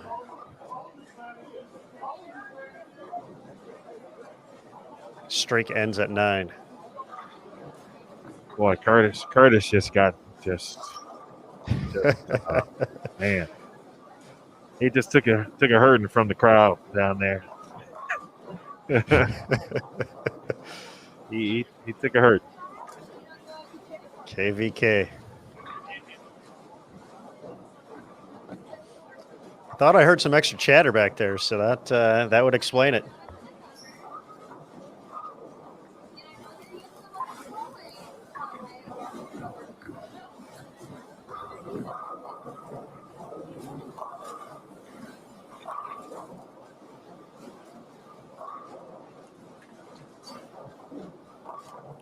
No problem for it. Shannon on the spare. She can still get into the 270s this game. And for all three of these players, already well within the cut. So this is the opportunity to start looking long-term for this event. Potentially put together a few nice games to wrap it up and start looking to solidify a spot in the top 12.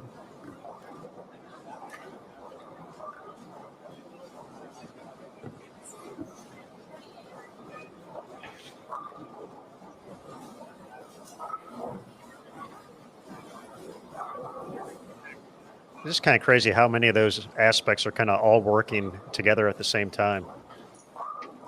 You talked about, Jada kind of coming down the stretch here, looking to, make the cut as a non-member out here, a young player out here trying to test herself against the best players in the world. And then we have other players who have kind of gotten this pattern figured out and found a way to put together some strikes and potentially already trying to look ahead to figure out what can I do to put myself in position to make that round of 12, put myself in position to make that top 4 for that stepladder final tomorrow. And of course, we got players just on the outside as well. Fighting for a check, looking to have some bonus bowling tomorrow.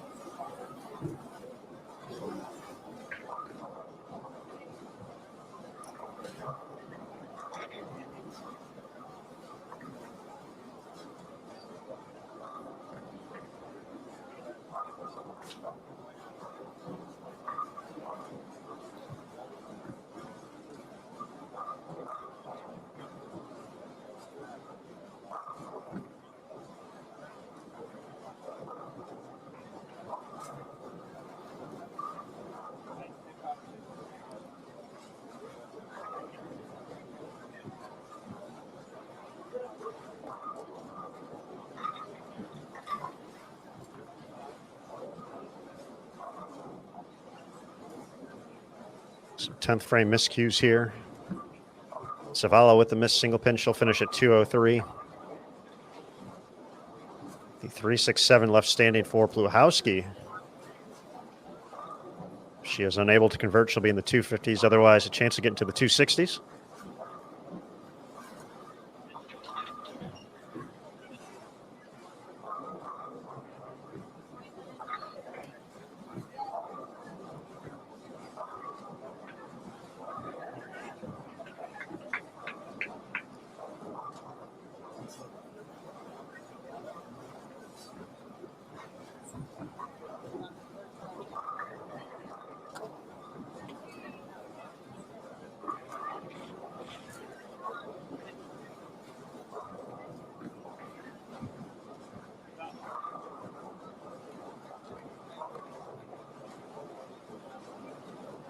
So 254, the final tally for Pluhowski. 243, Kayla Pashina.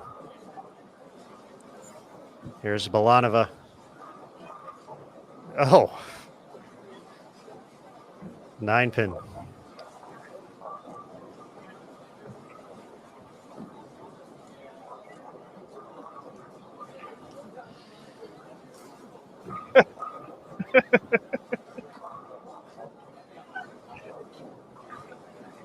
Sorry. I just read the.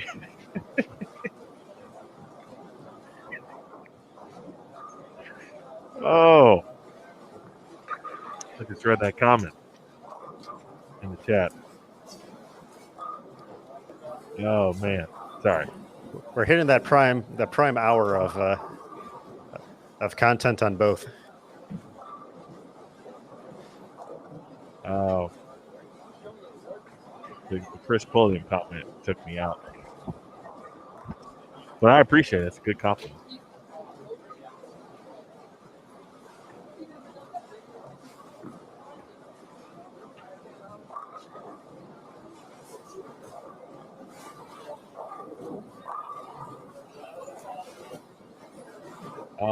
This to bowling fans' final question about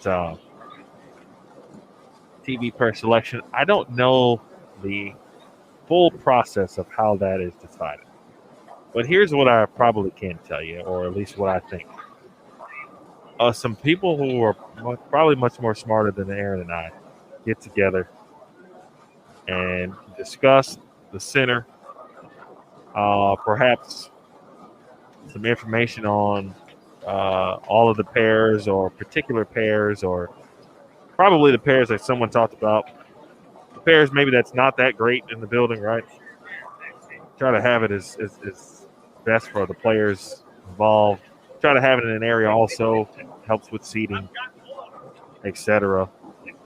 If this was TV, then it might be some different conversations involved about, TV trucks and where they can plug in and all that kind of thing. TV sets typically, or at least in my experience, when you have a TV show, they're generally on either side of the building. They're never really in the middle of a bowling center. But TV also needs certain items and intangibles and such. And sometimes you can't get to the middle of a house with a TV. That's a very roundabout, completely wrong answer for you, bowling fan, but I'm trying to do the best I can there. The one thing I can guarantee is there's a meeting of the mind to discuss that.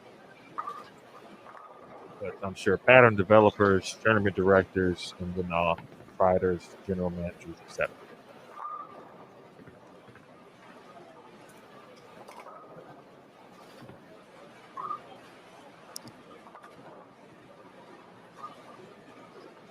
All facts, though, Emil. I try to do what I can do when I can do it. And you did. Catching the end of game 4 here. Lanes 25 through 28, PWBA 2.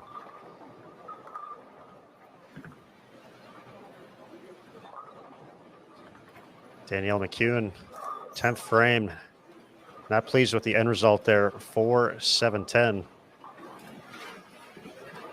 Julia Bond, a chance to get to 213. Know some folks are keeping up with Verdi Crawley 191.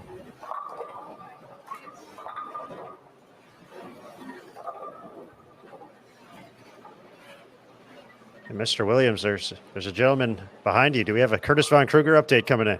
It is time for a Curtis Von Kruger update. If we had some music, we'd play it. Yeah, I need my intro music. I really do. Hold on. So, all right. So I think it's the mic. I think it's the headset that's causing the issues. It got really low on Tennille, and I think it's causing the same issue for you. Try that again. All right, how we doing? What do I you think it's think? still a little light. Okay. How we doing? That was better. I'll just hold it really close here. So, am I coming through all right? I think you're all right now. Okay. Just an update on the high end of the house. It is playing pretty brutal up there. The front end of the lane is hooking really a lot more than the rest of the house, and it's playing a lot tighter down lane, and that equals disaster for a lot of players right now. With the exception of Missy Parkin, 214 was the high game across pretty much 5 pair on the high end of the house. So players have to navigate that this last couple of games, try to figure something out if they hit those pair. When they make the turn, it seems like there's a little bit more hold in the middle, and you can actually string some strikes together, but it's navigating that high end, making sure it doesn't wreck your score to try to make this final cut. Good news there, Curtis. Pretty crazy on the low scores there on the high end. 214 high across a couple pairs, 215 Missy Parkin. So for some of the players we've been watching here, that's where they're heading. So, potentially, hopefully they got their pins right now if they're trying to hold on in these last few games. Curtis, I saw you with, obviously, Shannon Puhowski had the front 9, the front 8. Which one was it? She had the front 8. Front 8. And I know you got razzed by the good folks down there. Oh yes, it's mob rule down there. I feared for my life at a moment. I got called Mike Flanagan. Wow. Yeah, shots fired. Shots fired. I've ruined a couple of streaks. I told the crowd, I was like, I'll give her 8. And then I went and got my camera, and 9, she threw it through the beat. So go me. At least when I ruined Verity's streak, she didn't blame me. So I was pretty happy about that. Now, one serious question about that pair, because it seems like that pair has developed into one of the really good pairs. Absolutely. Is that the case, or are there any other pairs in that area that have been favored? I think that middle part, once you get outside the 17, 18, really through 27 and 28, is really kind of opened up for a lot of people. They can open their angles out, get inside, and really get some strikes. The angle to the pocket looks really good for a lot of players, and so the carry is really, really aggressive. Where you start really having problems when you get to the high end and you're trying to really get it through the heads and burning up a lot. Carry on top of just getting to the pocket in general becomes an issue. So if you're going to score, it's really going to be in that middle chunk of the house, and then really just try to hang on from there.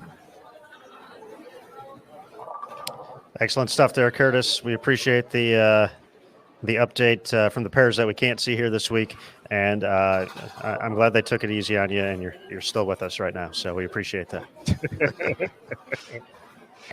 Oh man, thanks. See, folks are watching. That's a crossover from a couple tournaments ago. Mike first taking on the reins of the Cloud, and now it's moved on to Curtis. And it's unfortunate that it travels like that. It does, but there's something about cameras and bowling centers. There's this one movie. I can't think of the name of it. I don't know if it was 7. I don't think, but it was with Denzel, and John Goodman was in it. There were cops, and this being or whatever it was kept traveling and following from person to person. Whenever it got to that person, it was not good, typically speaking. And man, I can't think of that movie. You said Denzel and John Goodman. Unfortunately, what I just described sounded like way too much like 2020, so I'm gonna stop talking about it. They were in a 1998 film called Fallen. That's it.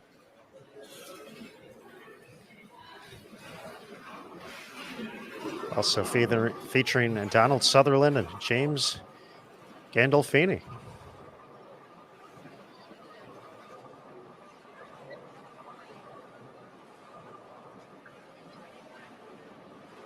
Thanks, Google. Google is your friend indeed.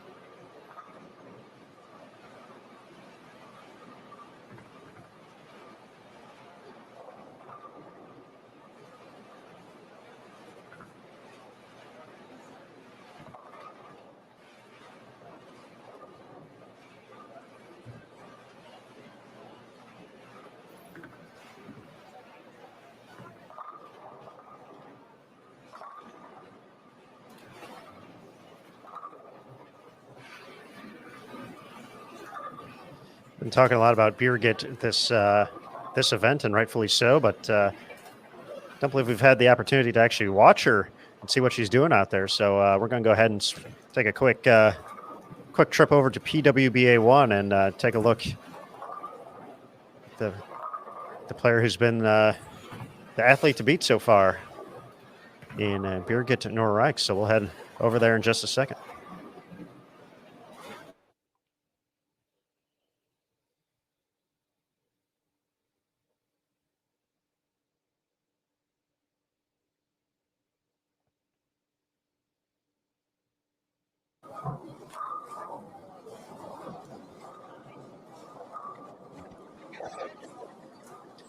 I know we had some folks ask about Mike.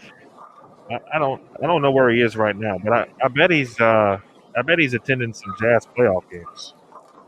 I certainly would hope so, because he's got access to that kind of stuff in Salt Lake City. I think Mike will be back with us at some point. I think ultimately we essentially gave some folks a shift change, like hockey, except to him. Because he's the best in the business. He's the only one that doesn't get a break. He's the glue, ladies and gentlemen. He's like Elmer's. Champion of your role. Use Elmer's. He is a champion of his role. Absolutely. That's going back to last week for that one, folks. Aaron might even be more of like that paste, that Elmer's paste we used to have as children, that some kids ate. Except Aaron was so smart, he knew what his future looked like. And he's like, I'm not eating paste. I got to be the glue to this Bowl TV cog. Bowl TV machine.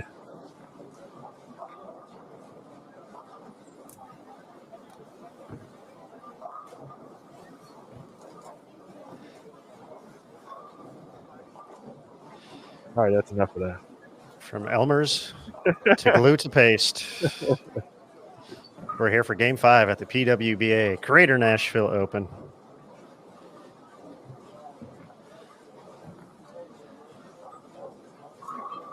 And Emil, although I may be the glue from time to time, I'm certainly not the one with style in this group. And I don't have cool kicks, but you know who does? Good folks at 3G, that's who. 3G shoes provide unparalleled value and performance to match your skill level. From their top-of-the-line Tour Ultra to the budget price kicks, 3G makes sure every single pair of shoes is built for durability, comfort, and style. Visit 3gbowling.com to pick the best shoe style for your game. 3G, a proud sponsor of the PWBA Tour.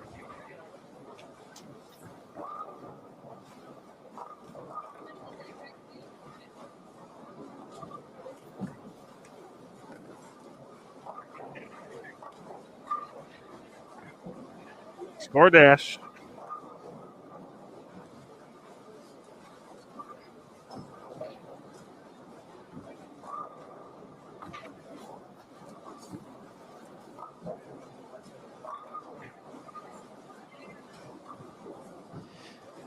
It appears we are updated online as well, so scores through 10 available.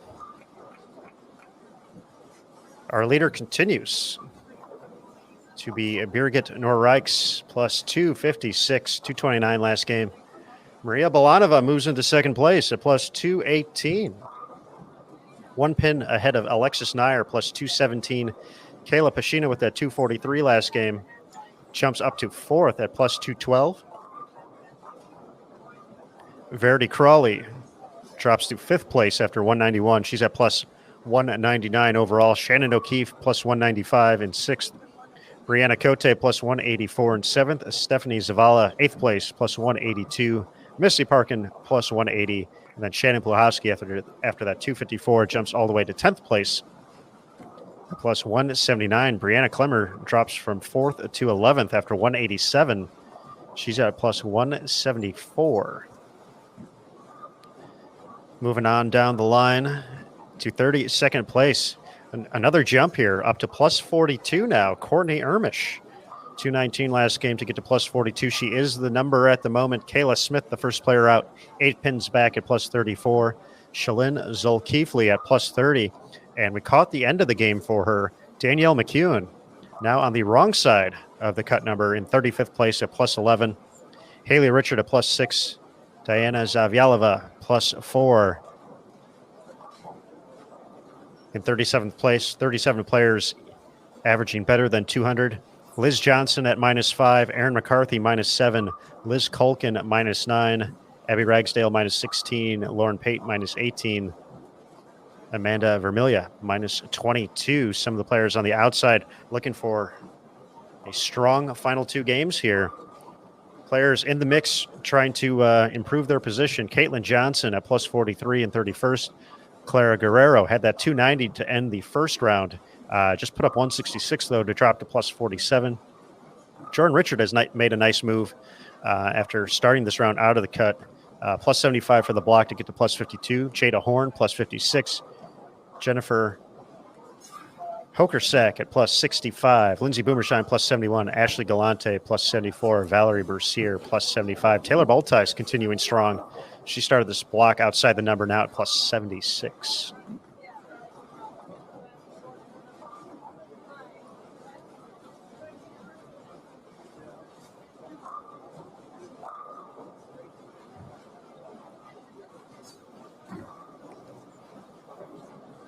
So got kind of a new mix there.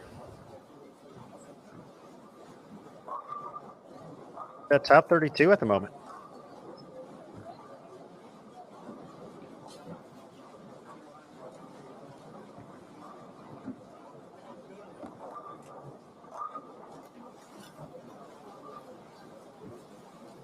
Good way to certainly to describe not only what's happening, but where some of the names we might normally see near the top of the leaderboard trying to hang on for a spot here at the here in this cut. And for Jay Rich, who started this block very well with 252, 202 and 214, did not bowl well last week. Missed the cut, and so certainly not trying to make it 2 in a row.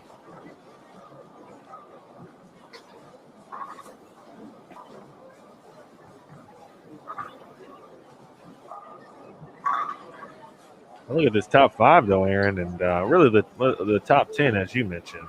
Birgit, Maria, Alexis Nair, Michaela Pashina, putting in work. Do work. Represent Minnetonka. Purify yourself in the water. And Verity, of course, Shannon O'Keefe, Brianna Cote, Stephanie Zavala, Missy Park, and Shannon Pluhowski. That's strong there.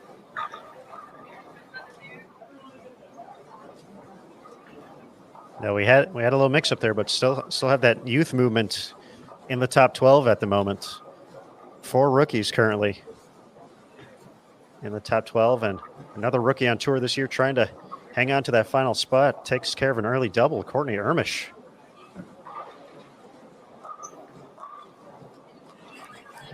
Looking to get going here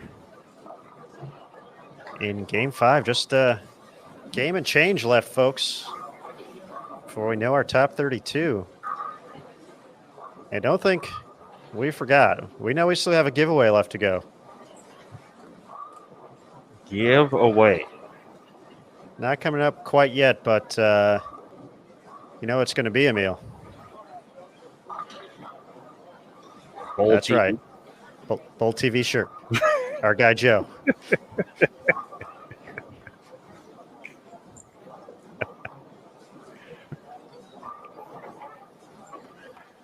That just doesn't get old for me.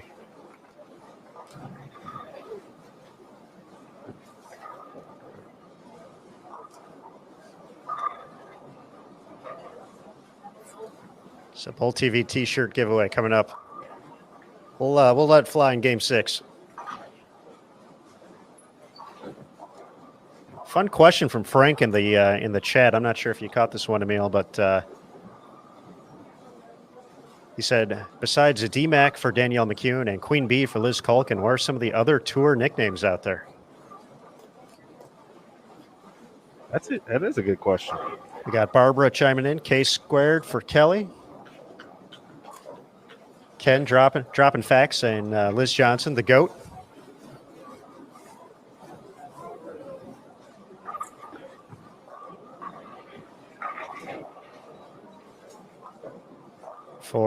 For Dasha Kovalova, yes, Dasha is technically a nickname. Daria is her actual first name.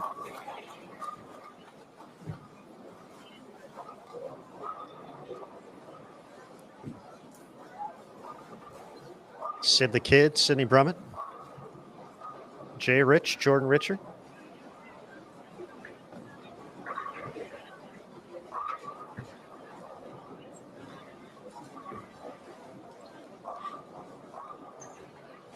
Got a Team Muffin side in the chat, courtesy of Kim. For Aaron McCarthy. Got Gigi, CDB. Yeah, I'm a fan of Sid the Kid. Well, I mean, you kind of came up with it, so I'd like to take credit for it. So we got Roro. We got Boomer. Leanne Holstenberg.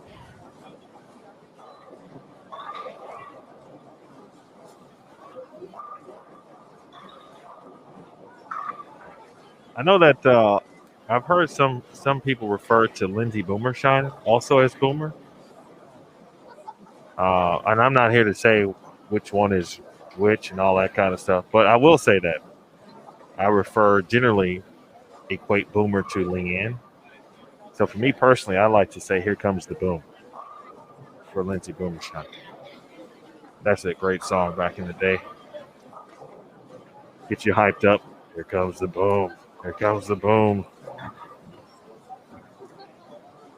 I encourage someone to maybe YouTube that. This takes me back, and since we're in the middle of the game here, we have a brief opportunity while things continue to develop. But Emil, there was a lot of heat on you. On you yesterday with the dance moves as we were wrapping things up.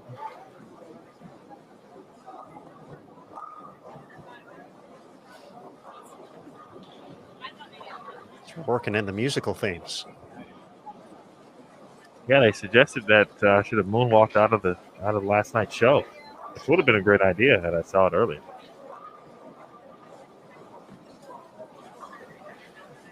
Well, I'll be the first to tell you, probably only Michael Jackson could moonwalk on this carpet.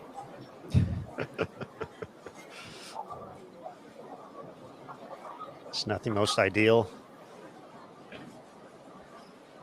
No, but maybe with a particular dress shoe, might be able to work it out. We mentioned those 3G shoes just a little while ago. You get the right sole on there. Sole heel combination.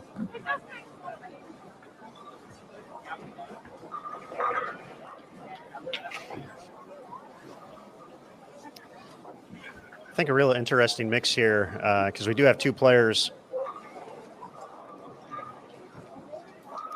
We mentioned Birgit leading the way so far, and outside the split in the fourth frame has looked pretty solid here. I got Shannon O'Keefe currently in 6th. Lindsey Boomershine in the number, but Courtney Ermish and Caitlin Johnson, 31-32 in the standings right now. So pivotal games for them. You know, Aaron, 11th game of the day. my fault. That's my bad. I was simply going to add to that. The every week we're starting to see, and it's already been the case, right? But every week, either we're seeing rookies at the top of the leaderboard, or in this case, now fighting for a cashier's round spot, if you will, and it just doesn't get old. And I feel like every week these rookies give the viewers and us something to watch for, something to talk about, and then they like to switch it up sometimes. This week it could be Maria's turn, Maria Bolanova, who, if you probably asked a lot of people and you said, hey, who's going to have the best season as a rookie in the PWBA Tour, many would have said Maria Bolanova, without a doubt. Brianna Clemmer certainly would have also been a popular choice. And it just didn't happen as quickly as it has for Maria, as it has others. But this is, sometimes it takes a little bit of familiarity. And obviously she's very good at bowling. And I think a lot of her A-game tendencies are put at a premium right here on this particular pattern, where she can play left and toss it right a little bit. So we get a chance, I should say, to see if Maria can be that next rookie to, grab a headline, if you will.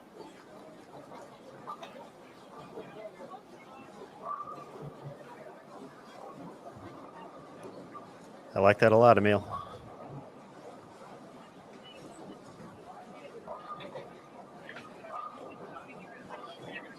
It is pretty impressive. The rookie class this season has not disappointed.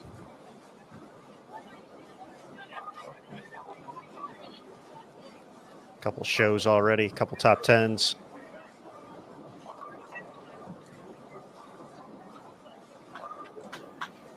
Shout out to everybody rocking the nicknames for tour stars current and past.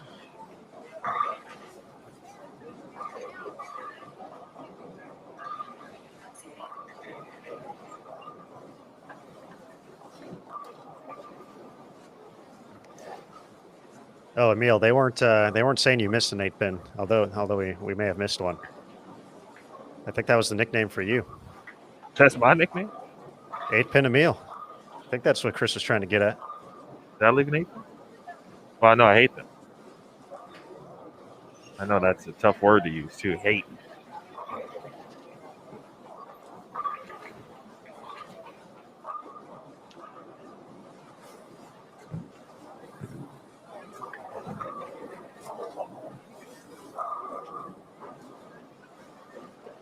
We do need more nicknames. I'll work on that.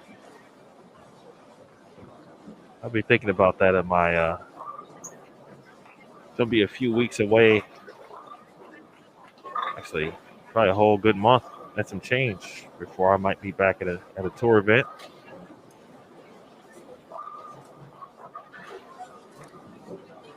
Had Shan O'Mac deliver a strike there. Yeah, that's one. But Aaron DMAC has rebounded nicely so far. After the game that she had, we talked about in game 4. Couple frames left and 2:59 still remaining as a max on the old scorecard.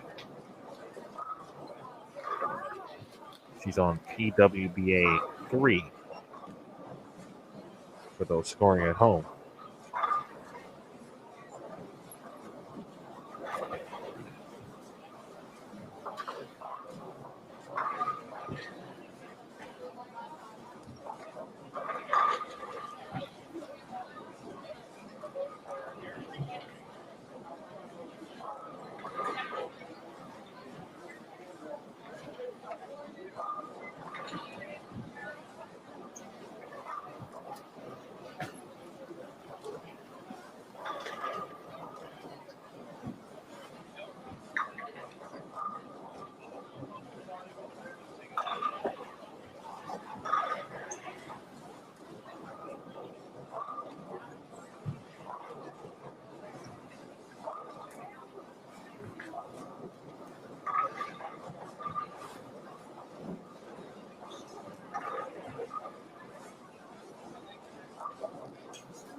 If you're watching at the end of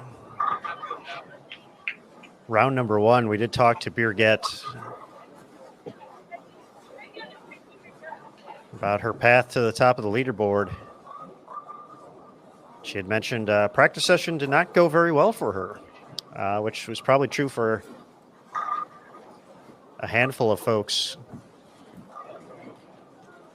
from what we saw yesterday. And she said the options were either take out a urethane ball and play right, or jump about 20 boards left of that and go from there. She elected for the latter.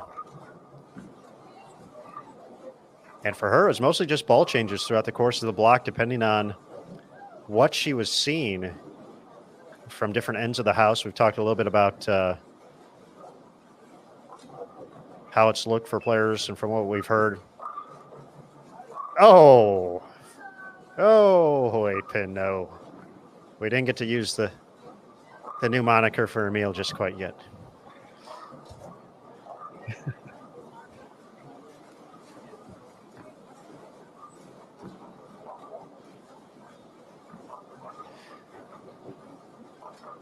But for Birgit, and that we did clip that. That's available on the PWBA Facebook page as well. You can hear a little more from Birgit. Oh, 10-pin. CJ making them dance. Did we put that in the nickname column? I don't think we've gotten to that one yet, but I had not seen that one. But Caitlin Johnson, 31st at the moment, but it's going to make a jump here.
Got a note about a front 8 now. Valerie Bercier off a camera view on 35 and 36. Valerie made a run to the top 12, had that roll-off victory against Brianna Cote.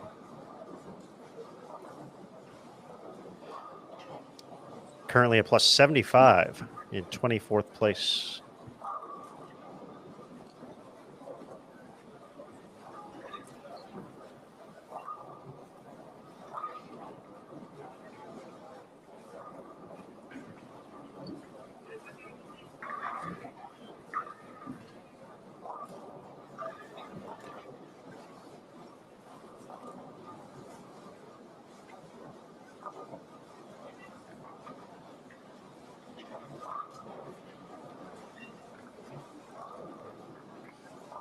Mentioned DMAC rebounding. He's going to be in the 240s.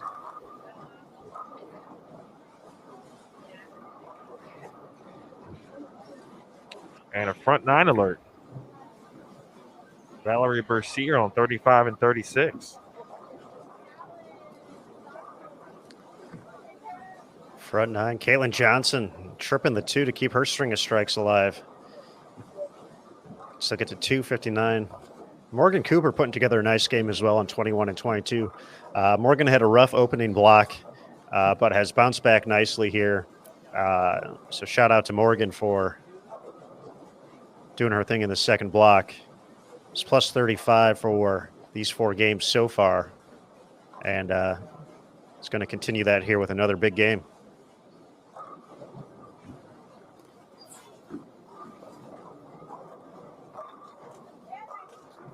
Caitlin takes advantage of the trip two, is now in the 250s. We talked to her yesterday, and she mentioned that she spent the week in between the Greater Nashville Open and last week's Albany Open in North Carolina, working with Chuck Gardner and his son. Chuck, of course, one of the premier ball reps on tour for the Brands of Brunswick. She said that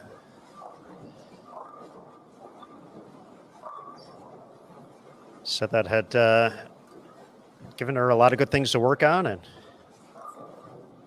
she said maybe even a span change coming up during the break here, but right now things looking great. 259. She is going to jump quite a bit in the standings here, was at plus 43, so she's going to be north of plus 100 now. Plus 102.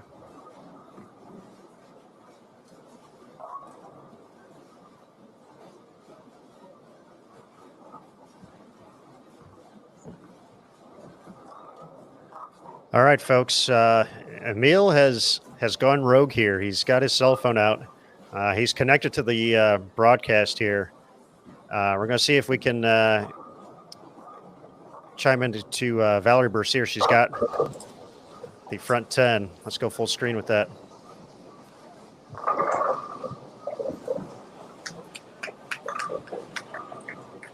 So there's Valerie looking for 11.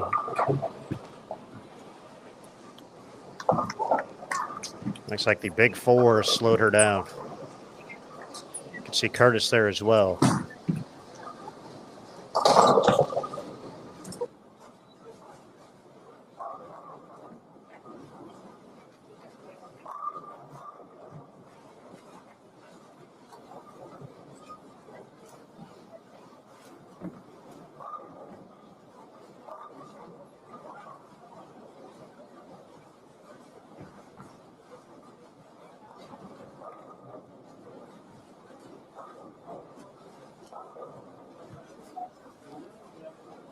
Birgit is going to give a couple pins back to the field here.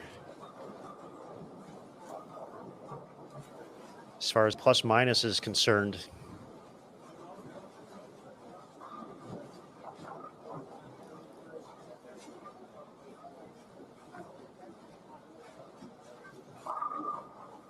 Going to be at 186. So she'll drop to plus 242. So chance for Maria Balanova, Alexis Nair, Kayla Pashina, all to put up 230, 240 games here to potentially move into the lead.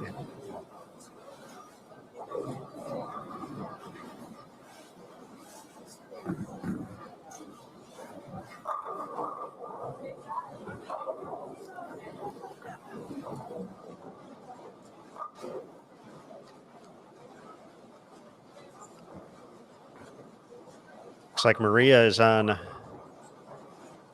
PWBA 2.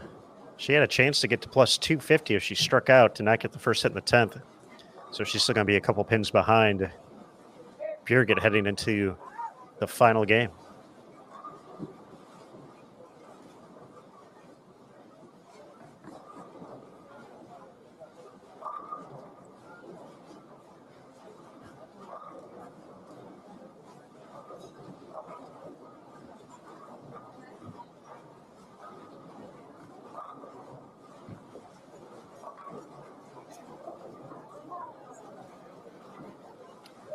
Courtney Ermish gets the hit to kick off the 10th. Once again, this is a big opportunity here for her. She was the number 32nd place at plus 42. So that first hit in the 10th still gives her the opportunity to get to 211. Currently in the 2-0s with good count here.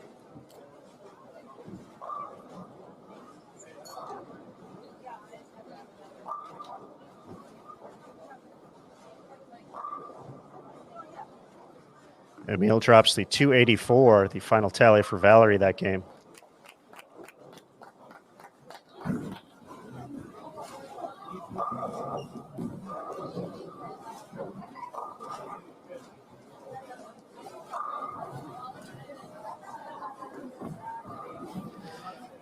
shout out to my good buddy John Zuclin chiming in on the Bowl TV chat. John, hope you're well. Got to imagine Carly is watching too. I know she's the real talented bowler in that family, so shout out to Carly as well. State champion for Highland High School. Let's go Trojans, making the alma mater proud.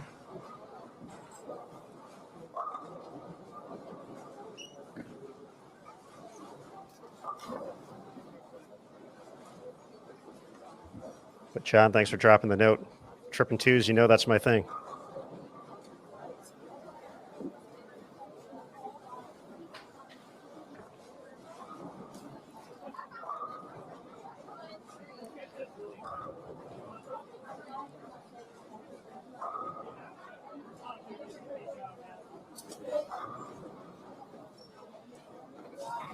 Speaking of my thing, folks, you know, here on Bowl TV, we appreciate an awesome bowling jersey for these competitors out here, whether it's the PWBA Tour or the Open or Women's Championships, or even a league night. Definitely appreciate a good team jersey, an individual jersey. So, of course, we got to give a shout out to another one of our proud sponsors here on the PWBA Tour, I Am Bowling, Logo Infusion's newest bowling apparel brand. Be sure to visit them at iambowling.com. Big shout out to I Am Bowling, powered by Logo Infusion, a proud PWBA Tour apparel partner.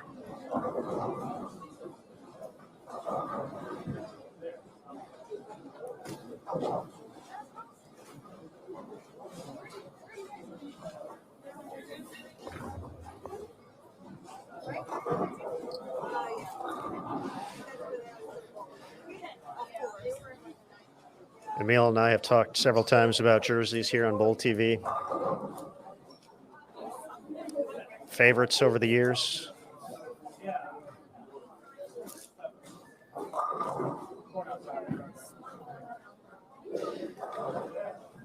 Emil, someday we're going to come up with a awesome tandem movie, 80s Eddie Murphy jersey situation from Beverly Hills Cop. I just want to let you know that.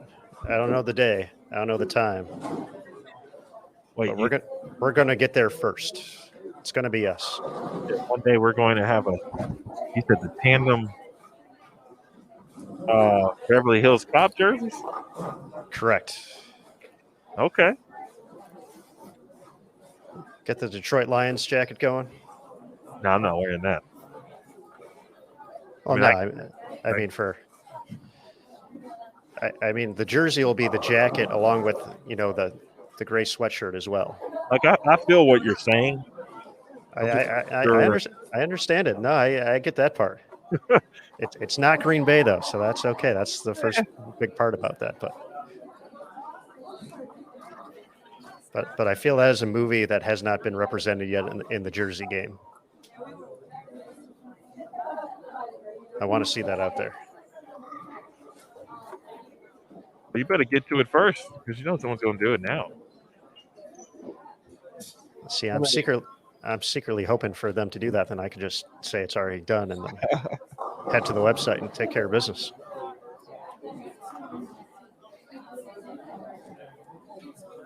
I've got a couple of notes about what you're talking about. I do want to say BC's finishing up here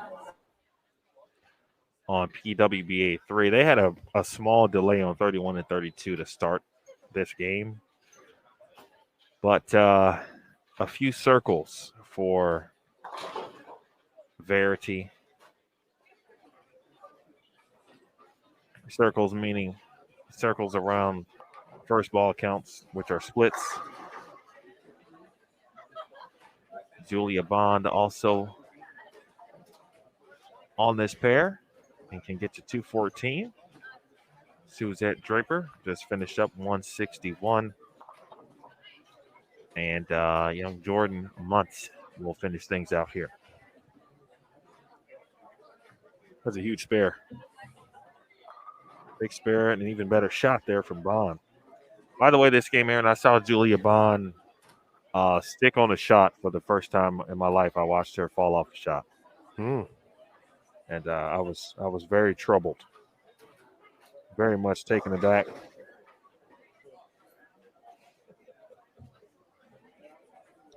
Now let's take this opportunity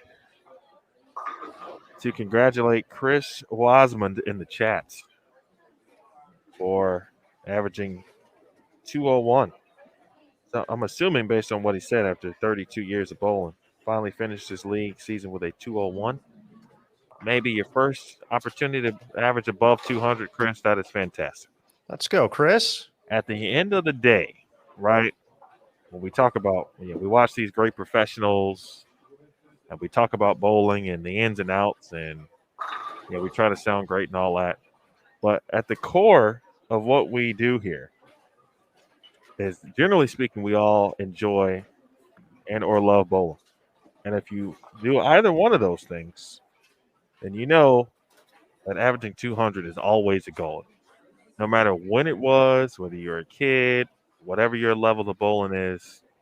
And that's the type of thing that should be celebrated. So, Chris, congratulations on that. And thank you for all of your wonderful interactions here in this chat.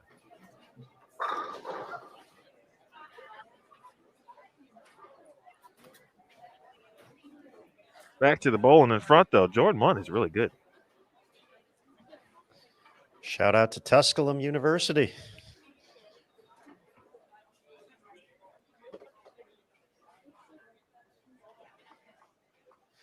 Talked about Jordan a little bit on practice day, mentioning she found some success. She qualified for the Intercollegiate Singles Championships right here at the Smyrna Bowling Center.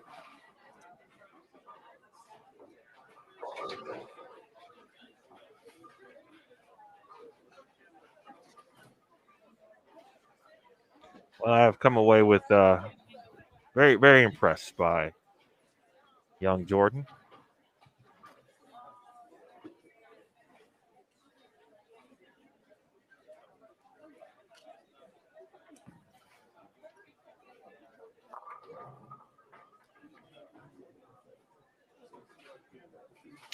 And with that, officially, Game 5 is now in the books.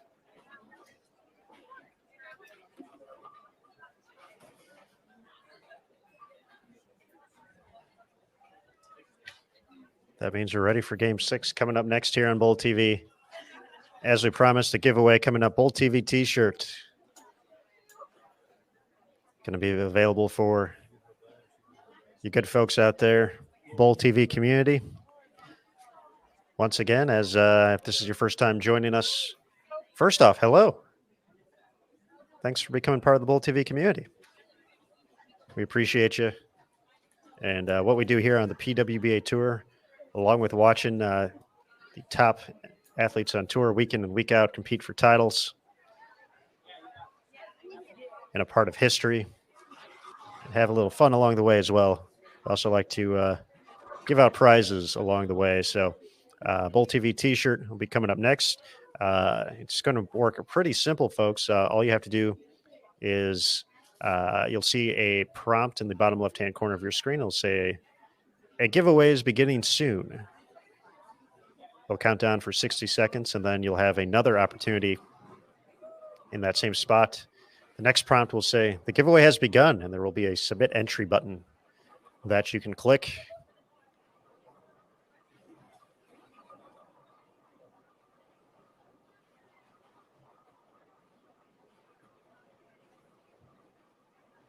So when you see that submit entry button, it's all you have to do. Click on it. You'll be entered for the chance to win. If you are in full screen mode, this is our general acknowledgement to say, please take it out of full screen mode for just a minute or two as we get the chat or get the giveaway going. Make sure you can see the chat and all that. So let's kick it off as we start things with Shannon O'Keefe. So after Shannon's first frame, hopefully a strike right here. Boom, in business. Let's get it Get it going.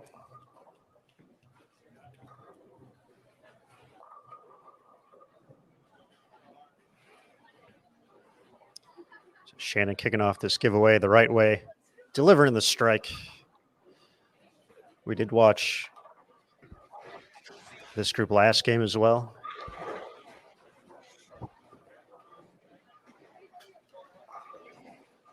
All right, Aaron.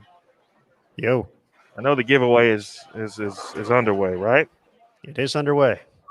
So there was a couple things that I saw in the chat that I want to quickly reference here.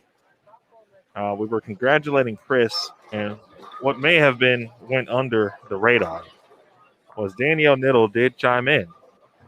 I asked her what clouds would be appropriate for the black cloud situation, since she is a licensed meteorologist, who also is a professional radio broadcaster and a professional meteorologist. And she said, I'd say you have cumulus congestus clouds forming. And then cumulonimbus for the black cloud. That's so good. I've got to screenshot it and save it. It's a lot of science going on there. I really enjoy the congestus part. Thanks, Danielle, by the way. That is simply amazing. Well, I feel you're often congestus until you take your tea. So, I know that usually helps open you up and helps the clouds part for a second, so I can hear the smooth sounds of Emil Williams Jr. Yes, very congestus for me about the last week, actually. I think the weather changing and ACs going has got me in a little bit of a loop there.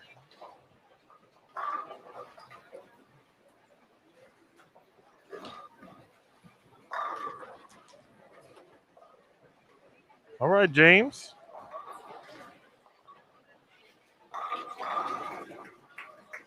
Congratulations to James taking home a Bold TV t-shirt. Be on the lookout for an email from our marketing team, probably Monday or Tuesday next week, to get that size and make sure that's shipped to the right place. And a big thank you to everybody for participating and being part of Bold TV. We'll have more giveaways tomorrow. Of course, the stepladder final as well. CJ trips out the 9. These pins are starting to get a little more lively out here, it seems. I know that's not really a thing, but I just like seeing cool pin carry, so I'm going to say it.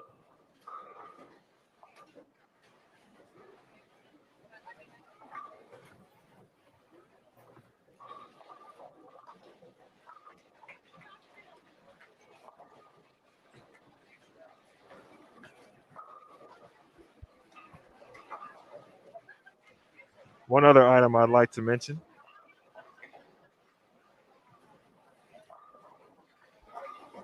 We're congratulating Chris on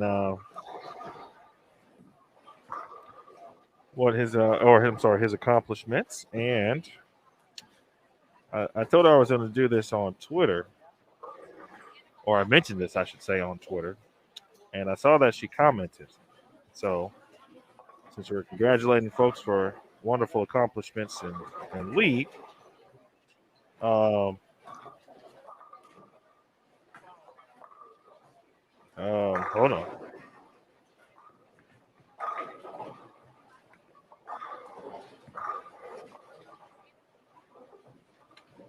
on. Jill Winters, who often comments in the chat and does a wonderful job, by the way, of writing and telling stories on the PBA tour for Flow.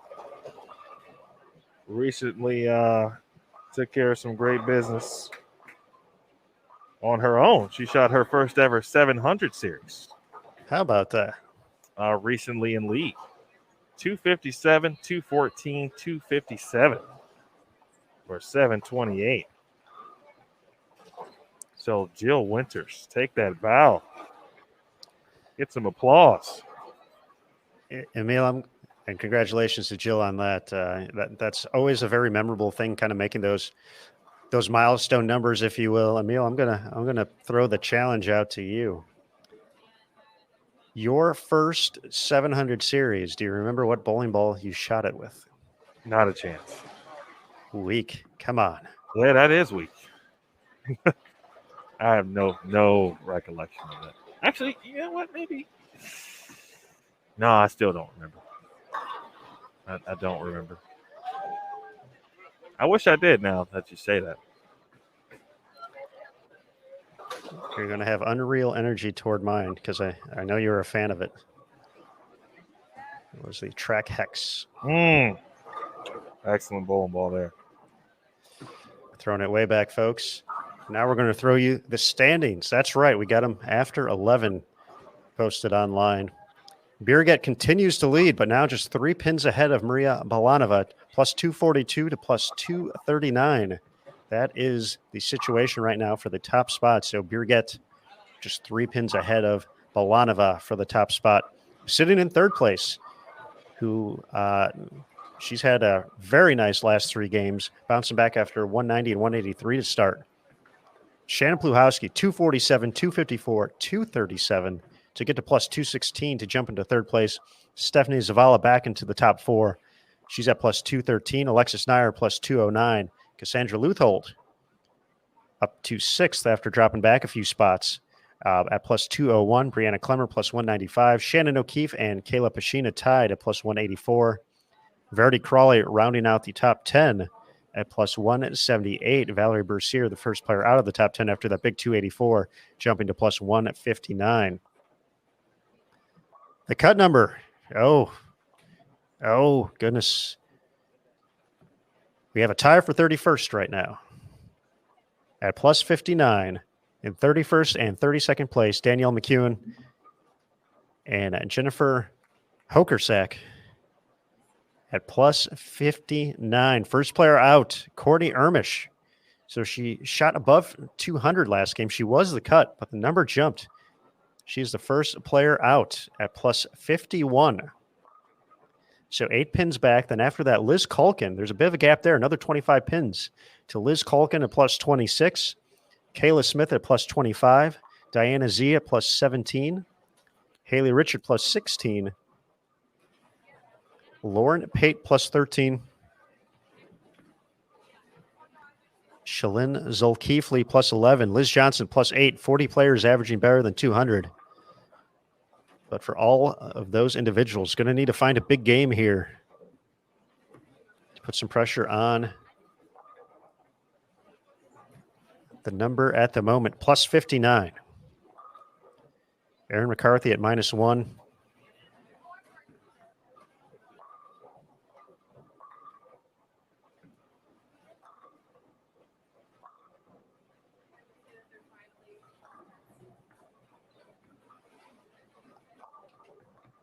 Tough block for Taylor Bailey, who was plus 38 after the first round. Now at -72. Some struggles here in this 5 game, or through these 5 games so far. Dropping a little bit farther back. So plus 59. The number we're looking at for the cut. We talked about Caitlin Johnson. She jumped all the way up to 22nd with that 259 and plus 102. Courtney Ermish, strong start, spare double. It's again joined by Morgan Cooper and Lindsay Boomershine. Birgit Norreichs, Caitlin Johnson, and Ashley Scott on 31 and 32.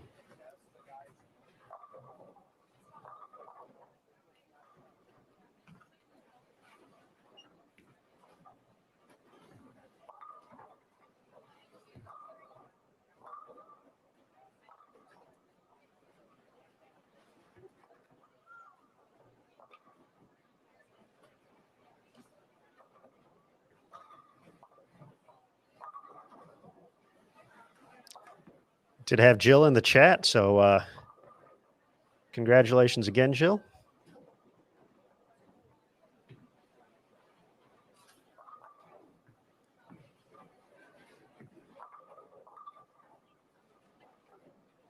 Quite a few folks reminiscing about that first 700 bowling ball. Nice job, Aaron. Thought-provoking questions. Testing one's memory capabilities. I feel like you knew the answer to what I was going to say. I honestly did not. I thought you were going to be on top of it. I'm really trying hard to think like what was. Well, first of all, I don't even remember the first 700 now. I think I have an idea, but I'm not sure.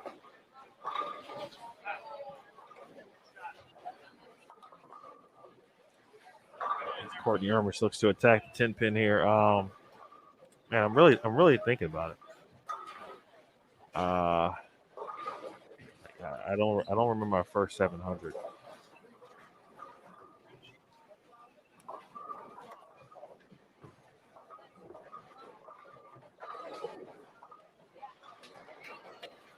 But if it was my first 700, it was a pretty large 700. Oh, so you weren't messing around. But I honestly, I can't say for sure that was the first one or it wasn't. I do know it was like my first shot at like 800, so I remember that part of it. 770, pretty good score. Woo! Especially at 17. I think it was 17. Doing big things, young man. To just complete that story, that 770 actually set me on the path to my future wife. Well, current wife now, but little did I know. Because at the time, my now wife was the league secretary of our junior league of Dalton Juniors in Dalton, Illinois. It was my second week in the league. I was new. I shot 770, ruffled some feathers. Who the heck's this guy? And, I was looking forward to my patch. Used to get the YABA patches back in the day, right? Of course. You go over 750, you get that 750 patch. Well, it's been a few weeks. I didn't know what the turnaround time was, so I went up to the secretary like, hey, where's my patch? And I think she said, it wasn't in. And I just kept asking about it every couple weeks. So until you were that guy. I wanted my patch. I wanted my recognition. And until she finally took one of the large kind of Post-it notes and wrote YABA 750 on it. And then we've been friends ever since. That's why Shanice is the greatest. Shout out to Shanice. She's so good that she actually gave me that patch as a wedding gift. Yeah, the true story.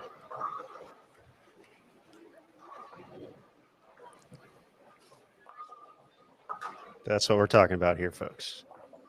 Fantastic stuff. I remember that at the wedding too. I remember that the patch story coming up, and so if I had shot like 749, I mean, this might not have been a thing. My life could be drastically different. Well, I'm certainly happy you bowled that 770 then.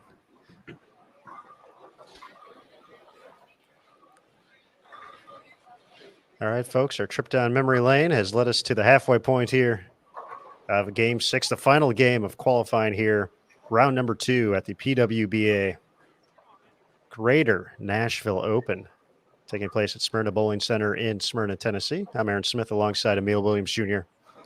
And we're chasing the cut number right now, folks. Plus 59. The number heading into this game, Danielle McCune.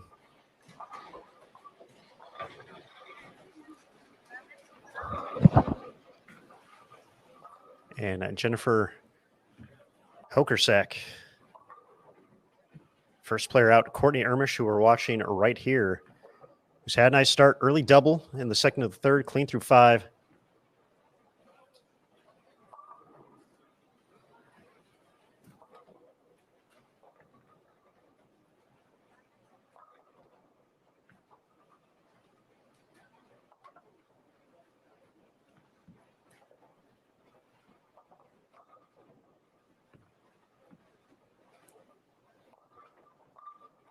She liked that one all the way. We've seen her make the big shots before, winning a national title, delivering a double in the 10th for a national title.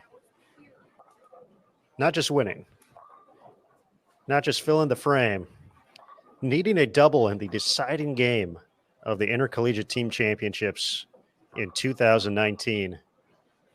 Courtney Ermish delivered 2 shots just like that last one we saw to help Robert Morris, Illinois, win the title.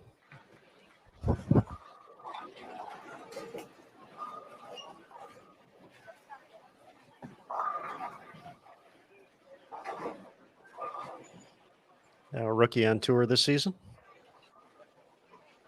Still looking for that first big performance. Kind of talked about the ascension of this rookie class, and a few of these players starting to make the leap as they get more comfortable out here on tour. And for Courtney, something would not be surprised to see potentially this week, but if not, sometime soon this season.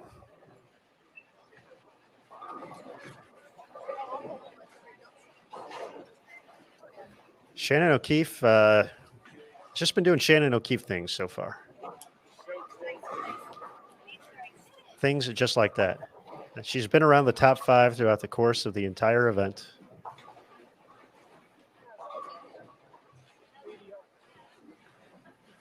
Currently tied for 8th place. Went 128 over in her first block. Plus 56 so far today.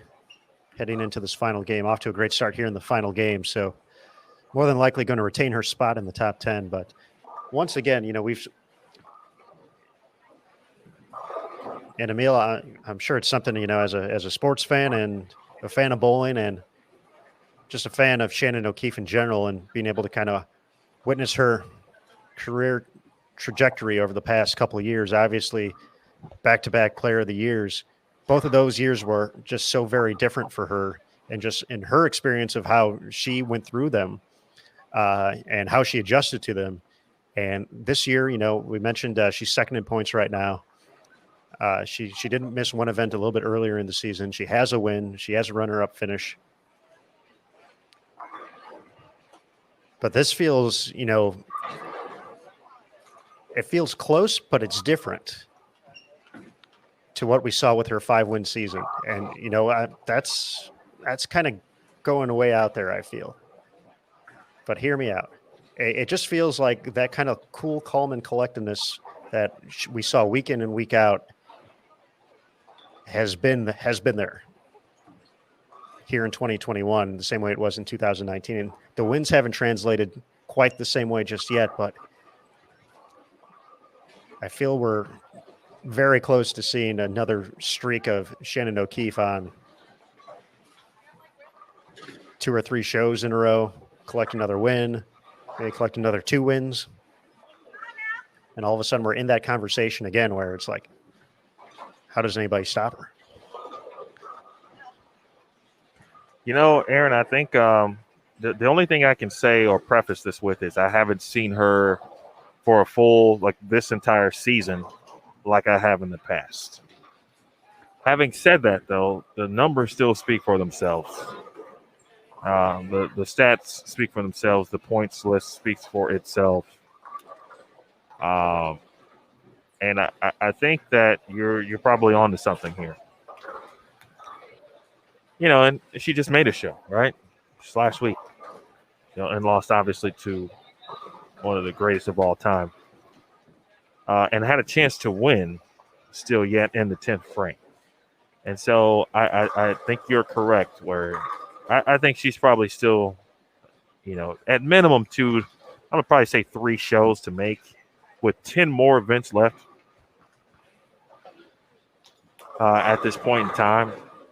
I think there's any question about it. She is the best player out, and I don't see that changing. And I know what the points list says, and I get it. But she's the best player. And it's one of those things where until someone says you're not, you are. Mm-hmm. And as we talked a little bit earlier, she can still get to the top of that list, especially with the extended number of events that we have. And Shannon just keeps on doing her thing. And it's very easy to look at a player like that and not dismiss what she's doing, because we wouldn't do that. Viewers wouldn't do that. But it's also pretty simple to say, all right, well, that's just Shannon. She's just being Shannon. But, kind of not thinking about it in the way of like, man, she's still being Shannon.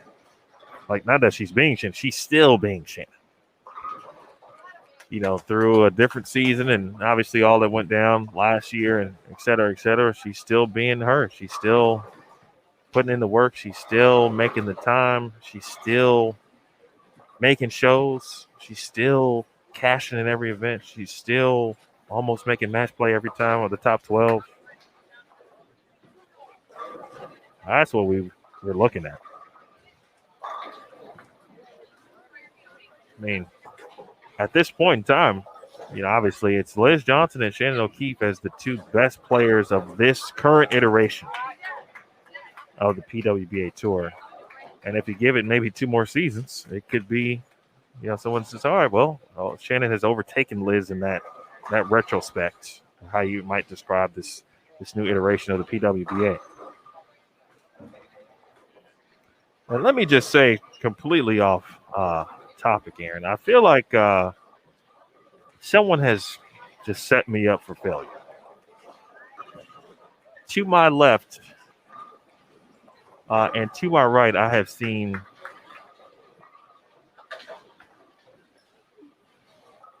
some incredible. Oh, and there's another one.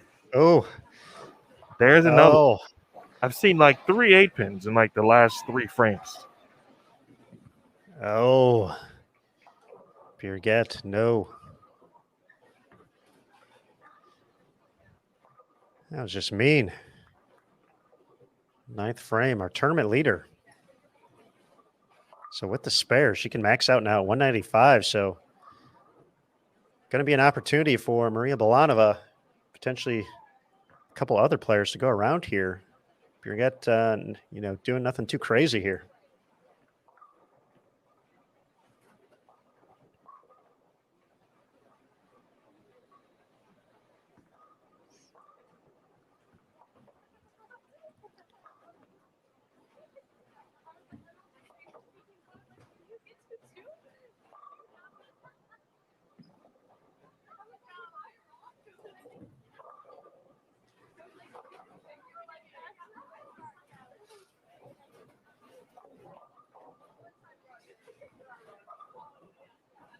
So there's a chance we may have a new leader here. The other players are plus 200 off camera view, so we'll have to rely on Emil and Curtis for potential updates on a few of the players chasing the top spot in the standings at the moment. Big shot here, Courtney Ermish, 9th frame. She's going to be on the far left of your screen on lane 29, working on a strike in the 8th. We mentioned she was 8 pins back of the number in 33rd spot. Can she set up the 10th? Is it going to roll? Oh. Thought that was going to connect.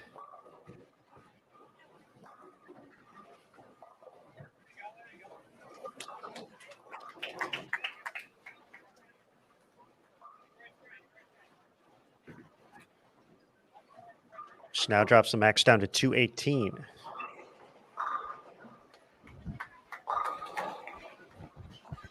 Has struck her last 2 times on 30, but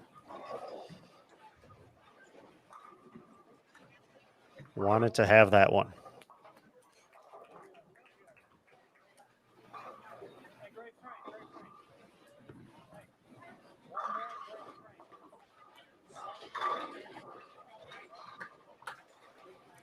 Kaylin Johnson flirting with an 8-pin there for a quick second before it knew better, got out of the way. She's going to be in the 2-0. She's going to be moving on to the next round.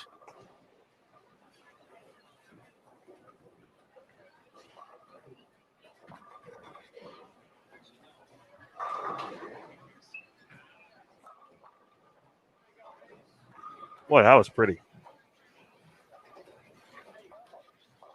I'm not sure we talk enough about how good Lindsay Boomershire actually is.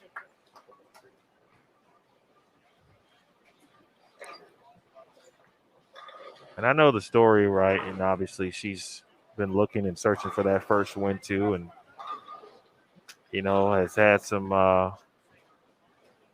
trouble every now and then and on the show, but I feel like she's the numbers certainly stay. But you just look at her and say, all right, well, I see why she's bowling so well, or has been in the top upper echelon in the points list, et cetera, et cetera. I know what that first title means to a lot of players, certainly. But Lindsay is she's just good. As we've been looking at scores, Emil, that that extra enthusiasm warranted in that situation.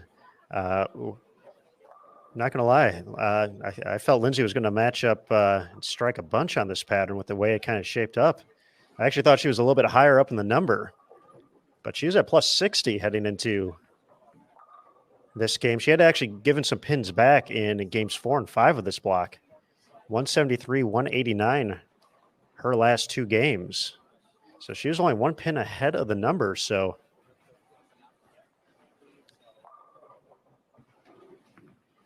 getting into the 220s here, she will stay ahead.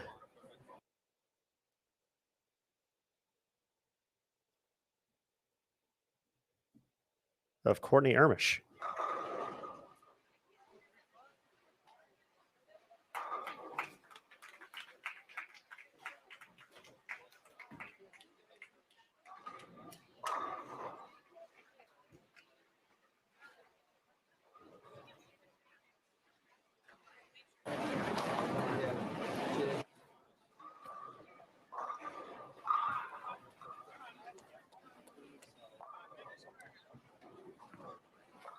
All right, folks, sorry about that. Looks like we froze up for a quick second there. Boy, they know when to play games with us, don't they? Come on.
Just over to our right.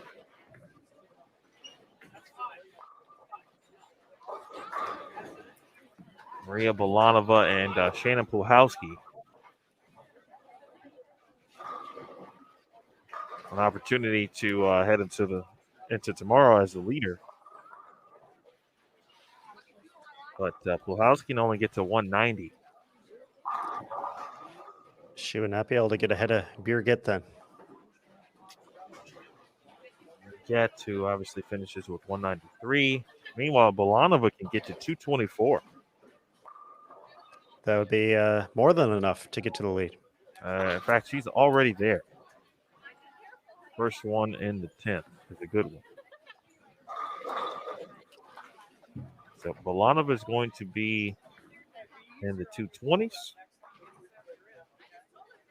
And unless there's something that we don't know about, which is always possible, but former first team All-American for Vanderbilt University, NCAA national champion, bowled many events in this facility, is going to be your qualifying leader, at least after 2 rounds, I should say.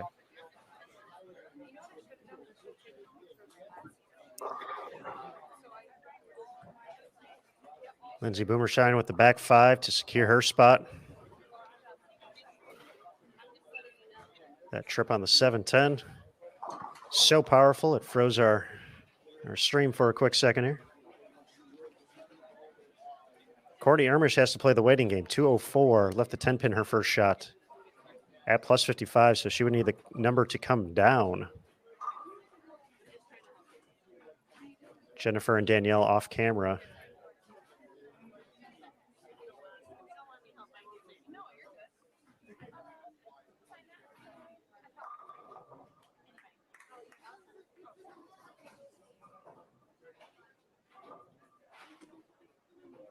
So looks like still a little bowling left on PWBA 2.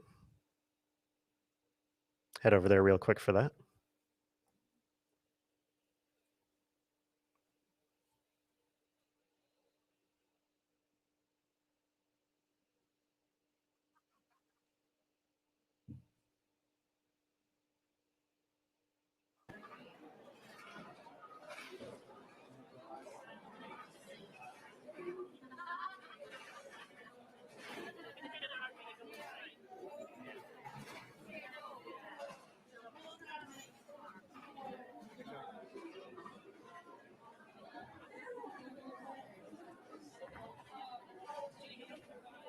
Someone asked about DMAC. Didn't I get a chance to see her score before the score monitors refresh?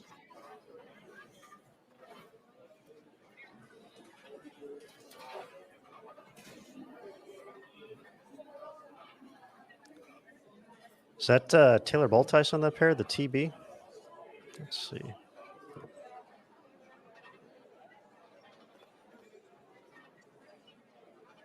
That was Taylor Boltice. She was at plus 76.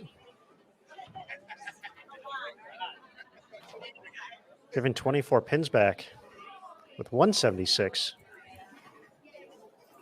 So she's going to drop to plus 52. Who's that?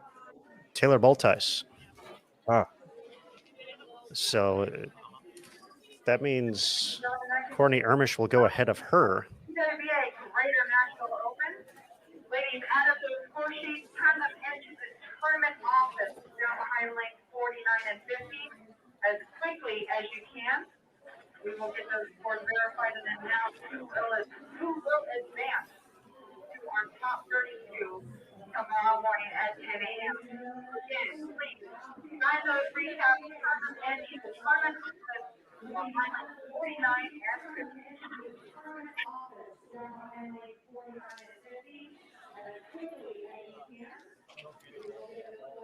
So we are going to stay online here as we wait for the announcement for the top 32.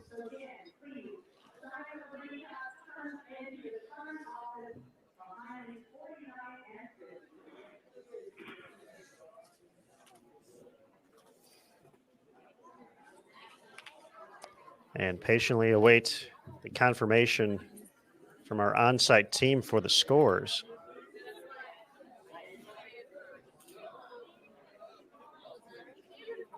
To at least verify what the cut is, in case there is a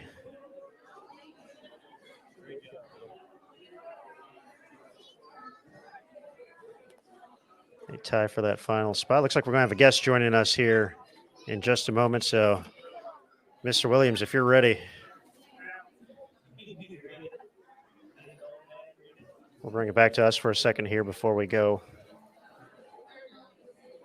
chat with our guest. Hey, there we are, Emil. How about that? All right, folks, we're going to chat with Maria Belanova, who took over the top spot here in the final game at the PWBA Greater Nashville Open. It looks like Emil attempting to double check, make sure Maria and Curtis are good to go.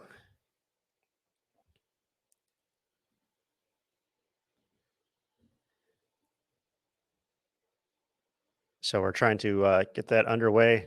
Curtis helping out as always. Once again, it appears Maria moved into the top spot from what we could see in that final game. Birgit, who had been leading throughout the course of round number 2, shot in the 190s, 193, I believe, that final game. So gave a few pins back.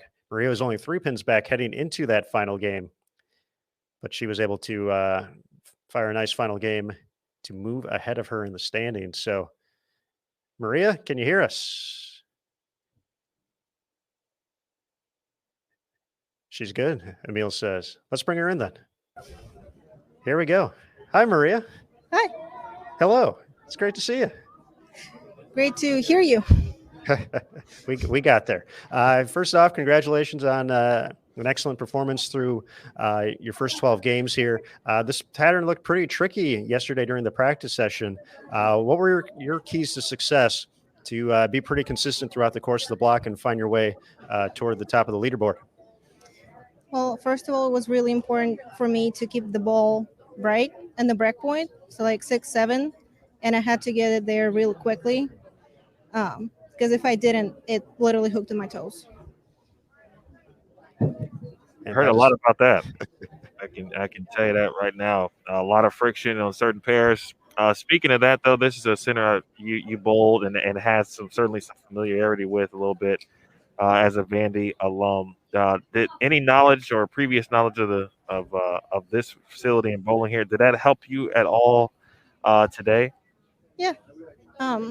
I know which lanes are typically tighter than the other. I know which bowls typically work better than the other. And just the atmosphere, because, I mean, I lived here for 5 years, so I was here pretty often, and it really feels like home here. Now, Maria, this is your rookie season on tour. Tell us a little bit about, just kind of your experience overall. This is the halfway point of the 2021 season. You've been to every event so far, I'm pretty sure. Just talk a little bit about kind of the learning curve for you over the course of these the first 9 events leading into this week, and kind of what you learned to be able to put yourself in this position today. It's really been a struggle. I haven't been able to match up with the patterns. There was always something, like my speed was too high, or I don't know, my release was a lot, and I finally got to match up here. I think I learned a lot. It's very, very different from collegiate bowling, that's for sure. The tour forces me to bowl outside a lot, which I didn't do before that. I'm learning about layouts. I'm learning about hand positions. I'm learning about when I need to switch balls.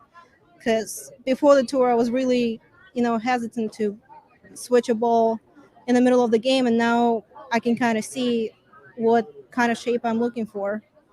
So the tour definitely has been a struggle, but I've been learning a lot about my own game. I think it goes without saying, obviously, generally any rookie would have some level of learning curve. For you on the other personal side of things, obviously moving on from Vanderbilt, and now you're a graduate assistant as well. So how have you been able to kind of mesh all of the things that are going on in your life? By the way, you still owe me a visit to Brooklyn at some point. So, but how's everything meshing now at this point? I think I got to coach for a semester now, and it's really different to be on the other side of things. Talking about coaching and bowling and being on the other side of collegiate bowling kind of thing.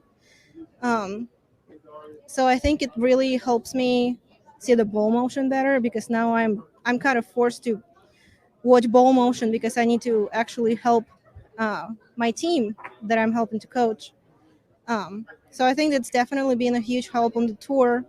It helps me learn faster because I learn as a coach, so I learn as a player as well. All right, Maria, you mentioned we talked a lot about the Vanderbilt connection this week, and you mentioned living out in this area for a couple of years as well. So for Emil, since he's there on site, what is one restaurant he has to stop by when he's in the greater Nashville area? What was your favorite spot when you were here at Vanderbilt? At Vanderbilt, it's Amerigo's on West End. If you go to Nashville, here in the Smyrna area, I would go to Toots. It's definitely a local favorite. Okay. I think Tennille and Caitlin may have went to Toots already, maybe Wednesday. What was that first one again you mentioned? The first one is Amerigo's. It's a Italian restaurant on West End, right by Vanderbilt. There it goes. Okay. Everybody like the recommendations. Well, Maria, thank you so much for joining us here on Bowl TV. Excellent bowling throughout the course of the first 2 rounds here at the Greater Nashville Open. And we hope to get to talk to you a few more times here this week before it's all said and done. So keep up the great work, and we look forward to seeing you on the lanes again tomorrow. Thank you. Thank you. Thank you. All right, there we go. Maria Bolanova joining us. Emil, I think Toots was actually the place I was trying to tell you about yesterday when we were having the conversation offline about some of the best Nashville hot chicken you'll find out there. Ah. I feel that's the place. Now, if Gary Brown's watching, send me a text, Gary. I feel that's the place. But yeah, remember that was a pretty short drive, 15, 20 minutes, I think, from kind of Smyrna Bowling Center. That might be it. But shout out to Tasha, by the way, in the chat. Had some great bowling. Getting a lot of comments in the chat, Aaron. Obviously, normal stuff. I would say for you good people of Earth, great show. I did think the show was very good this evening. Had some really good interactions with our chat community. I think we brought us some nostalgia. Some folks got to think about those first milestones. Congrats to Chris and Jill again. Thanks to Aaron for asking that wonderful question about first 700 series and what bowling balls did you throw. Now I got to challenge you, Aaron, to bring some out for tomorrow. Maybe you'll go first 300 or first ball with a 300. See, I know that one too. So I'm on top of all of these. I might even know that one as well. I got my Rolodex ready. All right, folks, once again, we are waiting for the cut number, the official 32nd spot here at the PWBA Greater Nashville Open. 12 games in the books. The top 32 will advance tomorrow, 11 a.m. Eastern, the start time for that. They'll bowl another 6 games to determine the top 12. And then at 3:30 p.m., those players will return to the lanes, bowl 6 more games with 24 game pinfall totals determining the top 4 for the stepladder finals. 7 p.m. Eastern, the time for that. The Hall of Famer, Carolyn Doran-Ballard, will be back with us again to call the action. So I know the response has been pretty awesome for CDB breaking down the finals. It's been fun to hear her just explain everything that's been going on in such great detail. So we're going to have her join us once again this week from the Greater Nashville Open. So that's coming up tomorrow at 7 p.m. Eastern, but plenty of bowling left to be done throughout your Saturday, folks. So I'll be here. Emil will be here. Curtis will be here. We'll just be hanging out, watching bowling. It was man, what a good day. Really good round of bowling. Looking forward to this cut number, and the delay on that number always makes me nervous because it could result in bonus bowling. It could result in bonus bowling. So obviously we'll have to wait and see, but I'm not hearing any indications. I'm also kind of not looking as well. No one's kind of rallying around and in like that group. There's always like a group of people who know what's happening, and I don't really see that. So I'm going to say that there probably isn't, but you never really know. But that group is ball reps, by the way. Yeah, they definitely always know what's going down. Yes, apologies for all of any bandwidth troubles. We tried to navigate that as best as possible, and really only had the main hiccups at the end, Aaron. But I think there was probably some minor hiccups earlier today. But all in all, I think it was a good day, Aaron. I'm gonna go through here while we wait and just talk about some of the players that I hope to see bowling tomorrow. To be quite honest with you, based on what they've shown us today, I do hope that Jennifer Hokersack had done enough to hold on to a spot. I feel like this would be certainly we were talking about achieving goals in the sport. I think this would be one certainly should be able to knock off the list here, and that would be a very good story. If Jada Horn has held on for a spot in the round of 32, she looks like it could be or she could be the only non-member potentially to advance to tomorrow. We've talked about Jada, young player from Memphis, Tennessee, bowling a few events this year to see, hey, if she can hang. And obviously making a cut to tomorrow will go a long way in her journey of understanding that.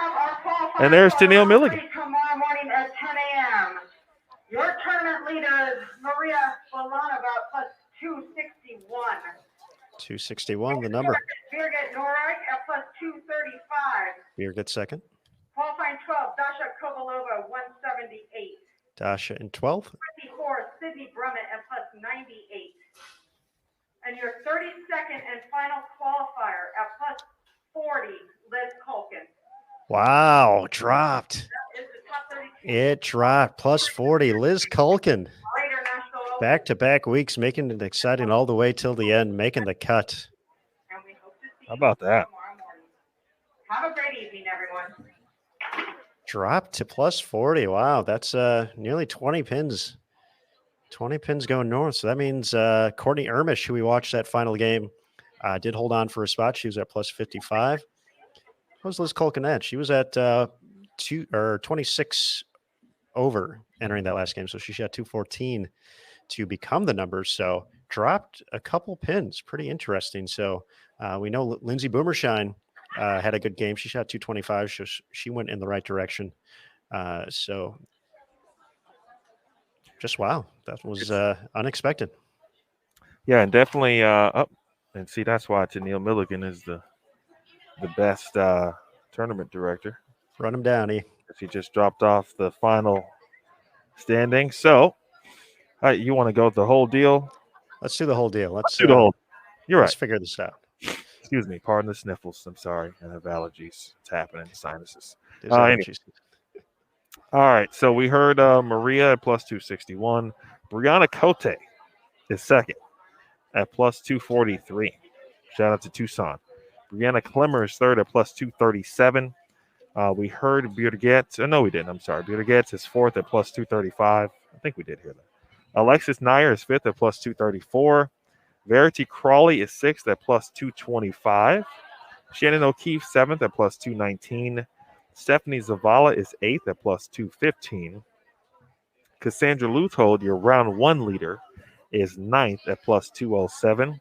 Shannon Pluhowski, very nice day. 2 blocks of plus 100 for Pluhowski today. She's in 10th at plus 205. That's danger for the rest of the field, by the way.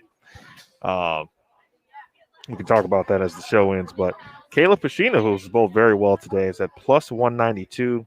Dasha Kovalova is 12th at plus 178. 13th is Daria Payok at plus 170. Valerie Bercier is 14th at plus 165. Tanya Raumemper is 15th at plus 164. Missy Parkin is 16th at plus 161. Gigi is 17th at plus 149. Julia Bond, 18th at plus 145. Josie Barnes is the hometown favorite this week, 19th at plus 130. Ashley Galante making a cut. Nicely done at plus 110. Maria Jose Rodriguez is 21st at plus 108. Second page, 22nd. Excuse me, Caitlin Johnson is plus 105 and 22nd. Jada Horn, talk about finishing blocks very well. She did it again, 234 on the end. Very She gets nice. plus 101. She's in 23rd place and has earned her first professional check.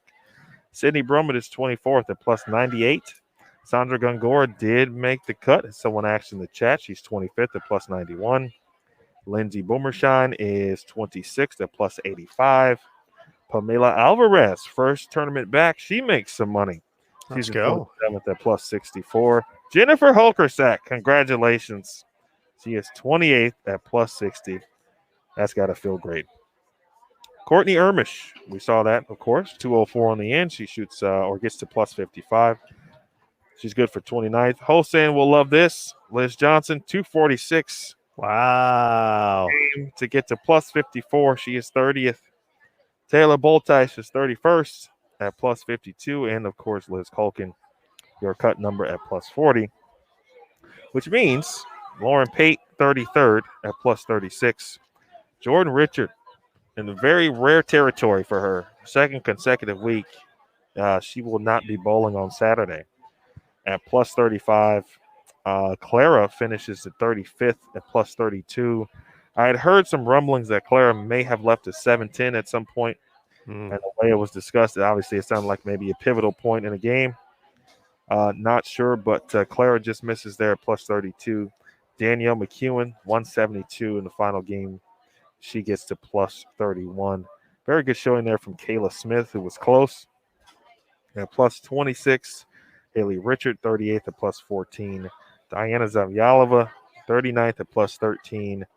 Jordan Munt tied with Aaron McCarthy at plus 11. And Elise Bolton, 42nd at plus 2. And I'll stop there for the end of the plus numbers. So some new names in the top 32. And some strong tour players falling out in the final game there who were in the cut heading into the final game, dropping out. So we mentioned the score dropping. So Jordan, Clara, and Danielle all within the cut that final game, dropping out.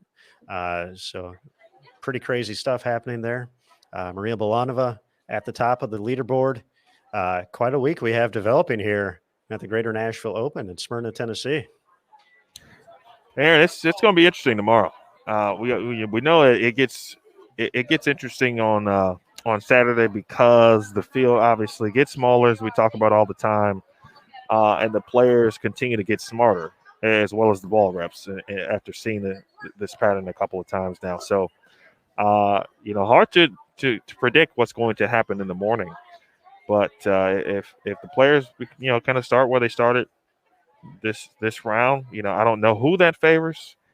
We've seen some good scores develop throughout the block. So I think it's just being patient and allowing, something to develop per game. That's what I think has been happening for the players here. And very, very intrigued to watch.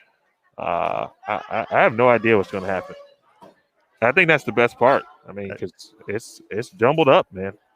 It really is. And we're going to be excited to bring that to you tomorrow, starting at 11 a.m. Eastern. So once again, from the past few weeks, it is an hour, a little bit later in the day for the start time, but that's because we are in the Central Time Zone this week.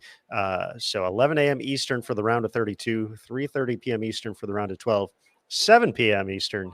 That's right, stepladder finals time at the Greater Nashville Open. But we're going to go ahead and sign off. Be sure to check out PWBA.com for a day one recap.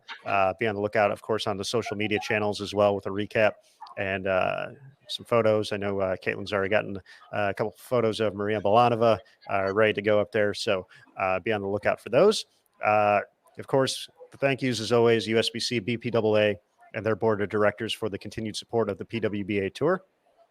Kegel, the official lane maintenance provider of the PWBA Tour as well. Of course, the athletes competing this week for the great show they continue to put on for not only us, but for the fans as well. And to you, the Bowl TV community, shout out to you, good folks. As Emil said, really fun show this evening.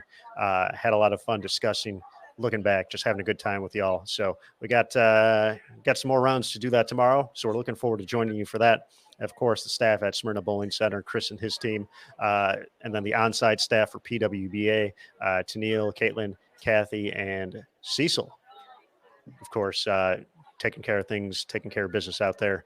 Of course, finally for the Bold TV team, Curtis Von Kruger, Emil Williams Jr., I'm Aaron Smith.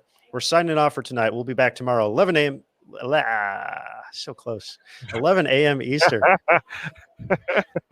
Saturday. Let's go. For the round of 32 here at the PWBA Greater Nashville Open from Smyrna, Tennessee. Can't top that, so we're going to sign off. Folks, have a great evening. We will see you soon. Elmer's glue. Elmer's glue. That's right. And remember, folks, I'm Bowl TV. Bowling lives here. We'll see you tomorrow. Have a great night.